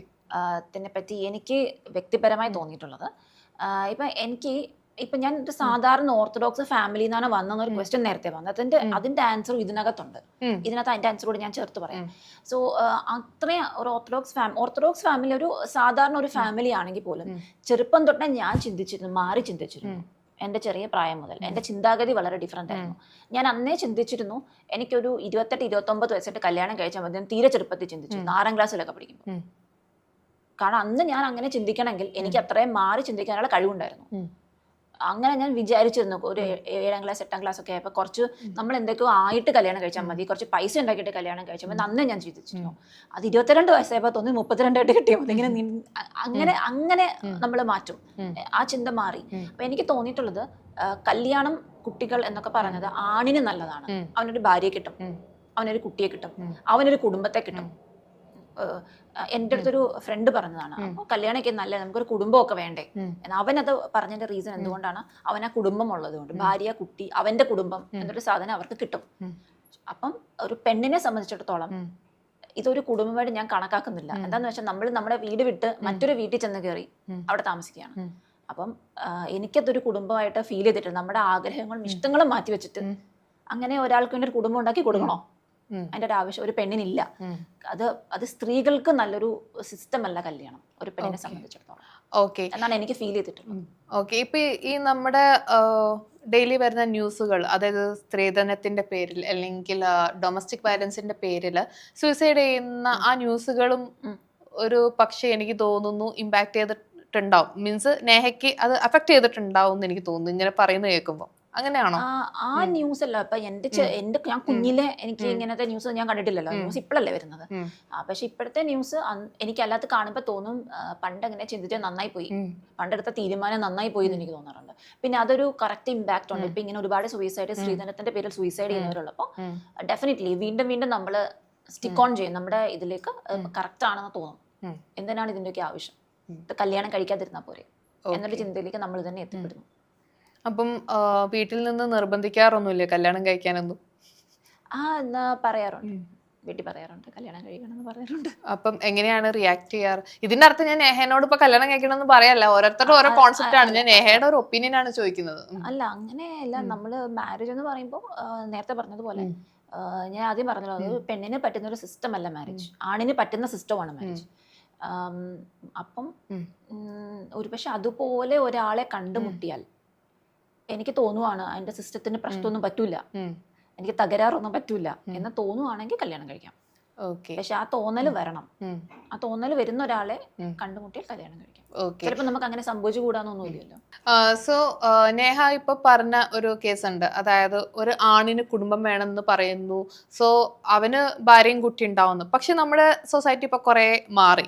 ഇപ്പൊ നമ്മുടെ സൊസൈറ്റി LGBTQ കമ്മ്യൂണിറ്റിക്കും ഭയങ്കര ഇമ്പോർട്ടൻസ് കൊടുക്കാൻ തുടങ്ങി. അപ്പം അതിൽ മെയിൻ ആയിട്ടൊരു എക്സാമ്പിൾ ആണ് ആദില, നൂറ, പിന്നെ ഒരുപാട് ഗേ കപ്പിൾസും ലെസ്ബിയൻ കപ്പിൾസും ഒക്കെ നമ്മുടെ നാട്ടിലുണ്ട്. ഇപ്പം ആ ഒരു ഇത് വരുമ്പം നേഹയ്ക്ക് എന്താണ് തോന്നുന്നത്? ഒരു പക്ഷേ അവർക്കും തോന്നിയിട്ടുണ്ടാവും. ആ ഒരു തോന്നലും ആ ഒരു തോട്ടും ആണോ ഇവർക്ക് ഈ ഒരു രീതിയിൽ മാറി ചിന്തിക്കാൻ തോന്നിയതെന്ന് തോന്നുന്നുണ്ടോ? അത് അവരോട് ചോദിക്കണം. അവരുടെ എന്താണ് അവരുടെ പെർസ്പെക്റ്റീവ് എന്നുള്ളത് അവരോട് നേരിട്ട് ചോദിക്കണം. ഞാനൊരു ലെസ്ബിയൻ അല്ല, അപ്പൊ അതുകൊണ്ട് തന്നെ ഞാൻ സ്ട്രെയിറ്റ് ആണ്. അപ്പം എനിക്ക് എൻ്റെതായിട്ടുള്ള ചിന്താഗതികളായിരിക്കും ഉണ്ടായിരിക്കുക. അപ്പം അവര് മനുഷ്യരാണ്. അപ്പൊ അവർക്ക് അവരുടേതായിട്ടുള്ള ഇഷ്ടങ്ങൾ കാണും. ഇങ്ങനെയാണ് അവർക്ക് വേണ്ടത് എന്നവർക്കൊരു ഇഷ്ടം ഉണ്ടായിരിക്കും. ആ ഇഷ്ടത്തിനനുസരിച്ച് അവർ ചെയ്യും. ഓക്കെ, അത് അവരുടേതാണ്, നമുക്കറിയില്ല. നമ്മള് തിങ്ക് ചെയ്യുന്ന ലെവലിലായിരിക്കില്ല അവർ തിങ്ക് ചെയ്യുന്നത്. പക്ഷെ എന്നാലും എനിക്കൊരു ന്യൂസ് സ്ട്രൈക്ക് ചെയ്തുകൊണ്ട്, വേറെ നാട്ടിൽ നടന്ന ന്യൂസാണ്. പിന്നെ ഭാര്യ പറഞ്ഞു ഭർത്താവിന് വേണ്ട, ഫ്രണ്ട് ഉണ്ട്, അവളുടെ കൂടെ ജീവിക്കാന്നുള്ളത് പോവാന്ന് പറയുമ്പോൾ ഭർത്താവ് പറഞ്ഞു രണ്ടുപേരും കൂടി ഞാൻ നോക്കിക്കോളാം എന്ന് പറഞ്ഞിട്ട് ന്യൂസ്. അത് വളരെ ഫണ്ണി ആയിട്ട് എല്ലാവരും, അതായത് ഒരു ന്യൂസ് വന്നിട്ടുണ്ടായിരുന്നു. അതായത് ഭാര്യ പറഞ്ഞു ഭർത്താവിൻ്റെ കൂടെ ജീവിക്കാൻ താല്പര്യമില്ല, ഭാര്യയുടെ ഫ്രണ്ടിന്റെ കൂടെ, അതായത് ലേഡി ഫ്രണ്ട് തന്നെയാണ്, രണ്ടുപേരും ലേഡീസ് ആണ്, അവര് ഒരുമിച്ച് ജീവിക്കാന്ന് പറഞ്ഞപ്പോൾ ഭർത്താവ് പറഞ്ഞു നിങ്ങൾ രണ്ടും ഒരുമിച്ച് ജീവിക്കേണ്ട, ഞാൻ നിങ്ങളെ നോക്കിക്കോളാം, രണ്ടുപേരും നോക്കിക്കോളാം എന്ന് പറഞ്ഞു. അപ്പൊ എല്ലാവരും പറഞ്ഞത് പോളിഗാമി റിലേഷൻഷിപ്പ് എന്നൊക്കെ പറഞ്ഞ് വളരെ തമാശയായിട്ട് എടുത്തു. പക്ഷെ അതിൽ എനിക്കൊരു തമാശ ഫീൽ ചെയ്തില്ല. അതായത് ഈ ലെസ്ബിയൻ ആയിക്കോട്ടെ ഗേ ആയിക്കോട്ടെ, അത് മാറ്റി വെച്ച് കഴിഞ്ഞാൽ സെയിം സെക്സിലുള്ള ആളുകളുമായിട്ട് കമ്പനി ആയി കഴിഞ്ഞ് അങ്ങനെ മുമ്പോട്ട് പോകുന്നതാണ് ഒന്നുകൂടി നല്ലതെന്ന് തിങ്ക് ചെയ്യുന്ന ലെവലിലോട്ട് കാര്യങ്ങൾ നീങ്ങിയിട്ടുണ്ട്. സോ അതിനെപ്പറ്റി നേഹയ്ക്ക് എന്താണ് പറയാനുള്ളത്? അത് വേറെ ഒരു സെക്ഷൽ രീതി മാത്രമെന്നല്ല ഞാൻ പറയുന്നത്, കൂടെ ഒരു ആള് വേണം. അതൊരു ഫ്രണ്ട് ആയിട്ടാണെങ്കിലും ആ ഫ്രണ്ട് മതി. ഈ ലെസ്ബിയൻ പിന്നെ അല്ലെങ്കിൽ ഗേ മാറ്റി വെച്ച് കഴിഞ്ഞാൽ അത് അവർക്കൊരു പാർട്ണർ എന്ന രീതിയിലുള്ള ഇമോഷനാണ്. പക്ഷെ പാർട്ണർ എന്ന രീതിയിലല്ലാതെ നമുക്കൊരു കൂട്ടാണെന്ന് രണ്ട് ഫ്രണ്ട്സ് ഒരുമിച്ച് നിന്നാൽ പോരെ, ആ ഒരു രീതിയിലോട്ട് കാര്യങ്ങൾ മാറിയിട്ടുണ്ട് കുറെ പേരില്ല. ഇപ്പം നമ്മള് പേഴ്സണലി ഒരു അവർ തമ്മിലൊരു സെക്ഷൽ റിലേഷൻഷിപ്പ് അല്ല, ഫ്രണ്ട്സ് എന്ന രീതിയിൽ രണ്ടുപേരും. ഓക്കെ, ഇപ്പൊ ഒരാൾ ഒറ്റയ്ക്കായി പോകണ്ട, കൂടെ രണ്ട് ഫ്രണ്ട്സ് ആയിട്ട് ജീവിച്ചാൽ പോരെ, അങ്ങനെ കോൺസെപ്റ്റ്. അതൊരു സെയിം സെക്സ് ആയിക്കോട്ടെ, ഒരു പെണ്ണിന് പെണ്ണായിക്കോട്ടെ എന്നൊരു ചിന്ത, ആ ചിന്താഗതിയൊക്കെ ഓരോരുത്തരുടെ ചോയ്സ് അല്ലേ. അവർ തമ്മിൽ ഒരു സെക്ഷൽ ഓറിയന്റേഷൻ പോലും ഓരോരുത്തരുടെ ചോയ്സ് ആണ്, ഓരോരുത്തരുടെ താല്പര്യമാണ്.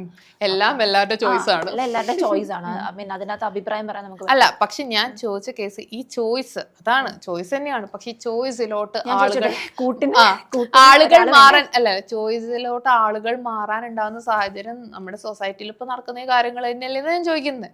ചിലപ്പോ ഒറ്റയ്ക്കായിരിക്കും ജീവിക്കുന്നുണ്ട്, അതൊക്കെ ഓരോരുത്തരുടെ പെർസെപ്ഷൻ. ഒറ്റയ്ക്കായിരിക്കും ജീവിക്കുന്നുണ്ടാവും. അതൊക്കെ എങ്ങനെ എടുക്കാം? ഇപ്പൊ എന്നെ കൊണ്ട് എന്തെങ്കിലും പറയിപ്പിച്ചത് വൈറലാക്കി ഞാൻ ആലോചിക്കട്ടെ എന്താ ആൻസർ ആലോചിക്കട്ടെ. അപ്പൊ നീ പറഞ്ഞ സെക്ഷൽ ഓറിയന്റേഷൻ അല്ലാതെ സുഹൃത്തുക്കളായി കഴിഞ്ഞിട്ട് ഒറ്റയ്ക്ക് നിൽക്കുകയാണെങ്കിൽ, അതിപ്പം എനിക്കിപ്പോ ഇത്ര ഏജ് ആയിട്ടുള്ളൂ, എനിക്കിപ്പോ ഇത്ര ഒരു പ്രായമായി കഴിഞ്ഞാൽ ഒരു പക്ഷെ ഞാൻ ഒറ്റയ്ക്കാണെങ്കിൽ എനിക്കും തോന്നുന്നു ഒരു കൂട്ട് വേണം. അതിപ്പം ഒരു പുരുഷനായിക്കൊള്ളണം എന്നല്ല, അതൊരു സ്ത്രീ ആയേക്കാം. That's my wish. അതുപോലെ ഉള്ളൂ. നമുക്ക് ഇപ്പോഴും മനുഷ്യരൊരു സാമൂഹിക ജീവിയാണ്. അതുപോലെ നമുക്കൊരു കൂട്ടെപ്പോഴും വേണ്ടേ? അങ്ങനെയായിരിക്കും. അതാണ് ഞാൻ ചോദിച്ചത്. കാരണം അങ്ങനെ ഒരു കൂട്ടിലോട്ട് ആളുകൾ പോകുന്നത് ഞാൻ ഇങ്ങനെ കേട്ടിട്ടുണ്ട്. സോ അങ്ങനെ പോകാൻ ഉണ്ടാവുന്ന സാഹചര്യം നമ്മുടെ സൊസൈറ്റിയിൽ നടക്കുന്ന ഇങ്ങനത്തെ കാര്യങ്ങളല്ലേ എന്ന് ഞാൻ ചോദിച്ചുള്ളൂ. അങ്ങനെ ചോദിച്ചാ അതിനൊരു ഇൻഫ്ലുവൻസ് ഉണ്ട്. അതാണ് കാരണം എന്ന് പറയാൻ പറ്റില്ല. ഇൻഫ്ലുവൻസ് ഉണ്ട്. എല്ലാവരും ഇൻഫ്ലുവൻസ് ചെലുത്തും. ആ ഇൻഫ്ലുവൻസ് അഫക്ട് ചെയ്യുന്നുണ്ടാവും. ഒരുപക്ഷെ എനിക്കും തോന്നാറുണ്ട്. ഇപ്പൊ ഒരുപാട് സൂയിസൈഡ്, ഇങ്ങനെ സ്ത്രീധനത്തിന്റെ പേരിൽ സൂയിസൈഡ് വരുമ്പോ എനിക്കും തോന്നാറുണ്ട്. നേരത്തെ പറഞ്ഞതുപോലെ ആദ്യമേ കല്യാണം വേണ്ടതായിരുന്നു. അപ്പൊ ഇതെല്ലാം കൂടെ കണ്ടപ്പോ വേണ്ട, എന്തിനാണ് എന്ന പുല്ല് എന്നൊരു ചിന്ത വീണ്ടും വന്നു. അപ്പം ആ ചിന്ത വളർന്നു വളർന്നു വളർന്നു വലുതാവുമ്പോ, അതിപ്പം മാരേജ് കഴിഞ്ഞവരാണെങ്കിലും നമ്മൾ നോക്കാന്നുണ്ടെങ്കിൽ, മാരേജ് കഴിഞ്ഞ ഒരുപാട് ഫ്രണ്ട്സ് എനിക്കുണ്ട്, ആരും തന്നെ ഹാപ്പി അല്ല. അതെ, ഒരു വിധപ്പെട്ട ആരും ഹാപ്പി അല്ല ഞാൻ പറഞ്ഞു കേട്ടിട്ടുണ്ട്. പിന്നെ മെയിൻ ആയിട്ട് പറയേണ്ട കേസ് എന്താ വെച്ച് കഴിഞ്ഞാൽ, ഇപ്പൊ കല്യാണം കഴിഞ്ഞ ഭർത്താവാണേലും ഫ്രണ്ട്സിൻ്റെ കൂടെ പോയിരിക്കുമ്പോൾ കിട്ടുന്ന സന്തോഷം ചിലപ്പോൾ ഭാര്യയുടെ അടുത്ത് പോയിരുന്നാൽ കിട്ടിയെന്ന് വരില്ല. ഇപ്പൊ ഭാര്യയ്ക്കാണേലും ഭർത്താവിൻ്റെ അടുത്ത് പോകുന്നതിലും നല്ല ഓപ്ഷൻ ഫ്രണ്ട്സിൻ്റെ കൂടെ ചിലപ്പോൾ ഒരു ഷോപ്പിങ്ങിന് പോകുന്നതായിരിക്കും, അല്ലെങ്കിൽ ചുമ്മാ പുറത്ത് പോകുന്നതായിരിക്കും. അങ്ങനെ ആ ലെവലിൽ ഇതാക്കുന്നവരുണ്ട്, ചിന്തിക്കുന്നവരുണ്ട്. കാരണം സ്വന്തം മാരിറ്റൽ ലൈഫിൽ സന്തോഷമില്ലാതെ ആ രീതിയിൽ ഞാനെപ്പോഴും പറയുന്ന ഒരു ഡയലോഗ് ഉണ്ട്, നമുക്കൊരു നല്ല ഫ്രണ്ട് ഉണ്ടെങ്കിൽ ഓപ്പോസിറ്റ് ജെൻഡറിലെ ഒരു ബോയ് അല്ലെ girl, boy friend girl friend അല്ല, നമ്മുടെ ഒരു ബെസ്റ്റ് ഫ്രണ്ട് ബോയ് ഉണ്ട്, എല്ലാം മനസ്സിലാക്കുന്ന ഒരു ബോയ് ഒരു ഗേൾ ഉണ്ടെങ്കിൽ ഒരിക്കലും അവരെ കല്യാണം കഴിക്കരുത്. കല്യാണം നമുക്ക് അടിച്ചു പിരിയണം, വഴക്കിടണം എന്നുണ്ടെങ്കിൽ മാത്രമേ അവരെ കല്യാണം കഴിക്കാവൂ. അതല്ലെങ്കിൽ അവരെ ഫ്രണ്ടായിട്ട് തന്നെ വെക്കും. അതെന്താണ് അങ്ങനെ പറയാൻ റിലേഷൻഷിപ്പിലേക്ക് പോവാതിരിക്കുക. അങ്ങനെ പറയാനുണ്ടായ കാരണം എന്തായാലും ആരുടെയും അനുഭവം ഉണ്ടോ? അല്ല, അനുഭവം തന്നെയല്ലേ പറഞ്ഞിട്ടിരുന്നത് എപ്പോഴും. അതല്ല, എന്റെ ഒരു ഫ്രണ്ട്സും മാരീഡ് ആയ ഫ്രണ്ട്സ് ആരും എല്ലാവരും മിക്കവാറും പകുതി കൂടുതൽ ആൾക്കാരും തന്നെ ഹാപ്പി അല്ല. പലരും അഡ്ജസ്റ്റ്മെന്റിലാണ് പോയിക്കൊണ്ടിരിക്കുന്നത്. പക്ഷെ ഒരു അണ്ടർസ്റ്റാൻഡിങ്ങിലാണ് പോയിക്കൊണ്ടിരിക്കുന്നത്. അണ്ടർസ്റ്റാൻഡിങ്ങിൽ പോയി അവരുടെ ഇഷ്ടം. പക്ഷെ ഈ അണ്ടർസ്റ്റാൻഡിങ് വിട്ട് വേറെ ലെവലിലേക്ക് പോയി ഒരുപാട് ഫ്രണ്ട്സ് ഉണ്ട്. ഓക്കെ, ഇപ്പം ഒരുപാട് ചീറ്റിംഗ് കേസുകൾ, അതായത് ഹസ്ബൻഡ് വൈഫിനെ ചീറ്റ് ചെയ്യുന്നു, വൈഫ് ഹസ്ബൻഡ് ചീറ്റ് ചെയ്യുന്ന കാര്യങ്ങളിലോട്ട് കുറേ കേസുകൾ പോകുന്നുണ്ട്. സോ അങ്ങനെയൊക്കെ വരാനുണ്ടാവുന്ന സാഹചര്യം എന്താണെന്ന് ചിന്തിച്ചിട്ടുണ്ടോ? മനസ്സിലായില്ലേ? മനസ്സിലായി. ഭർത്താവ് ഭാര്യയെ ചീറ്റ് ചെയ്യുന്നു, ഭാര്യ ഭർത്താവിനെ ചീറ്റ് ചെയ്യുന്നു. അതെന്തുകൊണ്ടായിരിക്കും? നിനക്ക് എന്താ തോന്നുന്നത്? എനിക്ക് എന്റെ പെർസെപ്ഷൻ ആണല്ലോ. അതെന്താണ് എനിക്ക് തോന്നാൻ കാരണം എന്ന് വെച്ചാൽ, നമുക്ക് കിട്ടേണ്ട ഒരു അറ്റൻഷൻ, കെയർ, ഇമോഷൻ കാര്യങ്ങൾ നമ്മുടെ പാർട്ട്ണറുടെ ഭാഗത്തു നിന്ന് കിട്ടിയില്ല. നമുക്ക് എപ്പോഴും ഫിനാൻഷ്യൽ എന്നുള്ളത് മാത്രമല്ല, നമുക്ക് ഇമോഷൻ പരമായിട്ട് നമുക്ക് കിട്ടേണ്ട കുറേ സംഭവങ്ങളുണ്ട്. അത് സെക്ഷൽ ഇത് മാത്രമല്ല, പകരം വേറെ കെയർ അറ്റൻഷനും വേറെ ആളടുത്തുനിന്നായിരിക്കും കിട്ടുന്നത്. സോ ആ കിട്ടുന്നത് കൊണ്ടായിരിക്കാം ഇതാവുന്നത്. കെയറും അറ്റൻഷനും കിട്ടുന്നത് കറക്റ്റ് ഒരു പോയിന്റ് ആണ്. പിന്നെ എനിക്ക് പലപ്പോഴും തോന്നിയിട്ടുള്ളത്, പക്ഷെ ഇതിൽ ഞാൻ സപ്പോർട്ട് ചെയ്യുന്നില്ല. കാരണം എന്തെങ്കിലും ഉണ്ടെങ്കിൽ രണ്ടുപേരും പരസ്പരം സംസാരിച്ച് അത് അവിടെ തീർത്ത് മുമ്പോട്ട് പോവുക എന്നുള്ളതിലാണ് കാര്യം. കാരണം ആരും പെർഫെക്റ്റ് അല്ല, എല്ലാവർക്കും പ്രശ്നങ്ങൾ കാര്യങ്ങളുണ്ട്. സോ അത് തമ്മിൽ സംസാരിച്ച് തീർത്തിട്ട് മുമ്പോട്ട് പോവുക. ഇനി ഒട്ടും അഡ്ജസ്റ്റ് ചെയ്യാൻ പറ്റിയില്ലെങ്കിൽ ആ വ്യക്തിയുടെ മുഖത്ത് നോക്കി പറയാം, എനിക്ക് ഇങ്ങനെ മുന്നോട്ട് പോകാൻ പറ്റുന്നില്ല, ഇന്നതൊക്കെയാണ് നിങ്ങളുടെ കുഴപ്പം, എനിക്ക് ഫീൽ ചെയ്ത്, എൻ്റെ അടുത്ത് നിങ്ങൾക്ക് ഇങ്ങനെ കുഴപ്പം ഫീൽ ചെയ്തിട്ടുണ്ടോ, നമുക്ക് അങ്ങനെ ഒരു ഇതിലോട്ട് പോകും. കാരണം നമ്മൾ ചിലപ്പം അപ്പുറത്തിരിക്കുന്ന ആൾ ഭയങ്കര ആത്മാർത്ഥമായിട്ടുള്ള ആളായിരിക്കും. സോ ആ ആളെ ചീറ്റ് ചെയ്ത് മുമ്പോട്ട് പോകുന്ന ഒരു കോൺസെപ്റ്റിനോടും എനിക്ക് യോജിപ്പില്ല. പിന്നെ എനിക്ക് തോന്നിയിട്ടുള്ളത് പലപ്പോഴും ഇപ്പം ഗേൾസിനാണെങ്കിൽ തന്നെ നമ്മുടെ ചിന്താഗതികളൊക്കെ നമ്മുടെ പീരീഡ് സൈക്കിളോട്ട് ബന്ധപ്പെട്ടാണ് ഇരിക്കുന്നത്. ഫസ്റ്റ് ഡേ ഒരു മൂഡ്, സെക്കൻഡ് ഡേ വേറൊരു മൂഡ്, 25 ഡേ ആകുമ്പോൾ വേറൊരു മൂഡ്. ഓരോ ദിവസവും ഓരോ രീതിയിലാണ് നമ്മൾ പോയിക്കൊണ്ടിരിക്കുന്നത്. നമുക്ക് തന്നെ അറിയാൻ പാടില്ല. അപ്പം അതുപോലെ ആണുങ്ങൾക്കും ഉണ്ടാകും അവരുടേതായിട്ടുള്ള മാനസിക പ്രശ്നങ്ങൾ. അപ്പോൾ ഒരുപക്ഷെ ഇവരെ തമ്മിൽ ഇത് അണ്ടർസ്റ്റാൻഡ് ചെയ്യുന്ന ഒരു ഇതാണ്. നമ്മുടെ മനുഷ്യരെല്ലാം നമ്മുടെ ഹോർമോൺസ് പ്രശ്നങ്ങൾ ഒത്തിരി പ്രോബ്ലം നമ്മൾ ഫേസ് ചെയ്യുന്നുണ്ട്. ഒരാളുടെ പ്രശ്നം മറ്റൊരാൾ മനസ്സിലാക്കാൻ ശ്രമിക്കുന്നില്ല. അവർ പരസ്പരം അവരെ മനസ്സിലാക്കാൻ ആദ്യം ശ്രമിക്കണം. അങ്ങനെ ആ മനസ്സിലാക്കൽ നടക്കുന്നില്ലാത്തതാണ് ഈ പ്രശ്നം. ഈ കാര്യത്തിൽ ഒരേ ചിന്ത തന്നെയാട്ടോ. കാരണം തമ്മിൽ മനസ്സിലാക്കൽ നടക്കുന്നില്ല. ഗേൾസിന് പൊതുവെ പീരീഡ്സിന്റെ സൈക്കിൾ അനുസരിച്ചായിരിക്കും അവരുടെ മൂഡ് സ്വിങ്സ് വരാറുള്ളത്. എല്ലാവർക്കും അങ്ങനെ തന്നെ ആയിരിക്കും. പക്ഷെ അത് ആണുങ്ങൾ മനസ്സിലാക്കൂല, അവർക്കത് മനസ്സിലാവില്ല. അത് അവരെ അങ്ങനെ സൃഷ്ടിച്ചിട്ടില്ല അത് മനസ്സിലാക്കാൻ. പക്ഷെ അതുപോലെ ആണുങ്ങൾക്കും അവരുടേതായിട്ടുള്ള എന്തെങ്കിലുമൊക്കെ ഉണ്ടാവും, അത് നമ്മൾക്ക് മനസ്സിലാവില്ല. നമ്മളെ അങ്ങനെയല്ല സൃഷ്ടിച്ചിരിക്കുന്നത്. പക്ഷെ നമ്മളത് മനസ്സിലാക്കാൻ ശ്രമിക്കണം. അങ്ങനെ ശ്രമിക്കുമ്പോൾ എന്താണ് കുറെ പ്രശ്നങ്ങൾ ഇല്ലാതായി പോകും. ഒരു ഈ പറയുന്ന അണ്ടർസ്റ്റാൻഡിങ് നല്ല രീതിയിൽ വരും.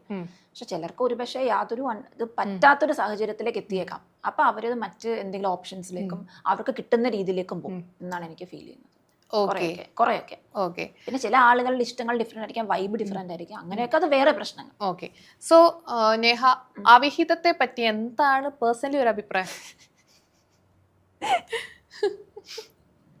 അവിഹിതത്തെ പറ്റി എന്താണ് അഭിപ്രായം? കാരണം ഓരോരുത്തർക്കും ഓരോ ഇതുണ്ടല്ലോ. എന്നോട് എന്റെ അഭിപ്രായം ചോദിക്കുന്നത്, കാരണം ഞാനാണ് ഇന്റർവ്യൂ ചെയ്യാനിരിക്കുന്നത്. അഭിപ്രായം ചോദിക്കുന്നില്ല. ഓക്കെ, പറഞ്ഞോ. ഹിതമല്ലാത്തതാണ് അവിഹിതം. ഹിതമല്ലാത്തതാണ് അവിഹിതം. അങ്ങനെ വെച്ചാൽ ഹിതമല്ല, അതുകൊണ്ടാണ് അവിഹിതം എന്നതിന് പേരിട്ടിരിക്കുന്നത് പഴമക്കാര്. ഹിതം എന്ന് വെച്ചാൽ ഹിതം, അക്സെപ്റ്റഡ്. അവിഹിതം മീൻസ് നോട്ട് അക്സെപ്റ്റഡ്. അതുകൊണ്ടാണ് നമ്മുടെ മതമൊക്കെ നമ്മുടെ മനസ്സിനാണ്. നമ്മുടെ മനസ്സുകൊണ്ട് നമ്മൾ അത് ഹിതമായി കാണുന്നെങ്കിൽ അത് ഹിതം തന്നെയാണ്.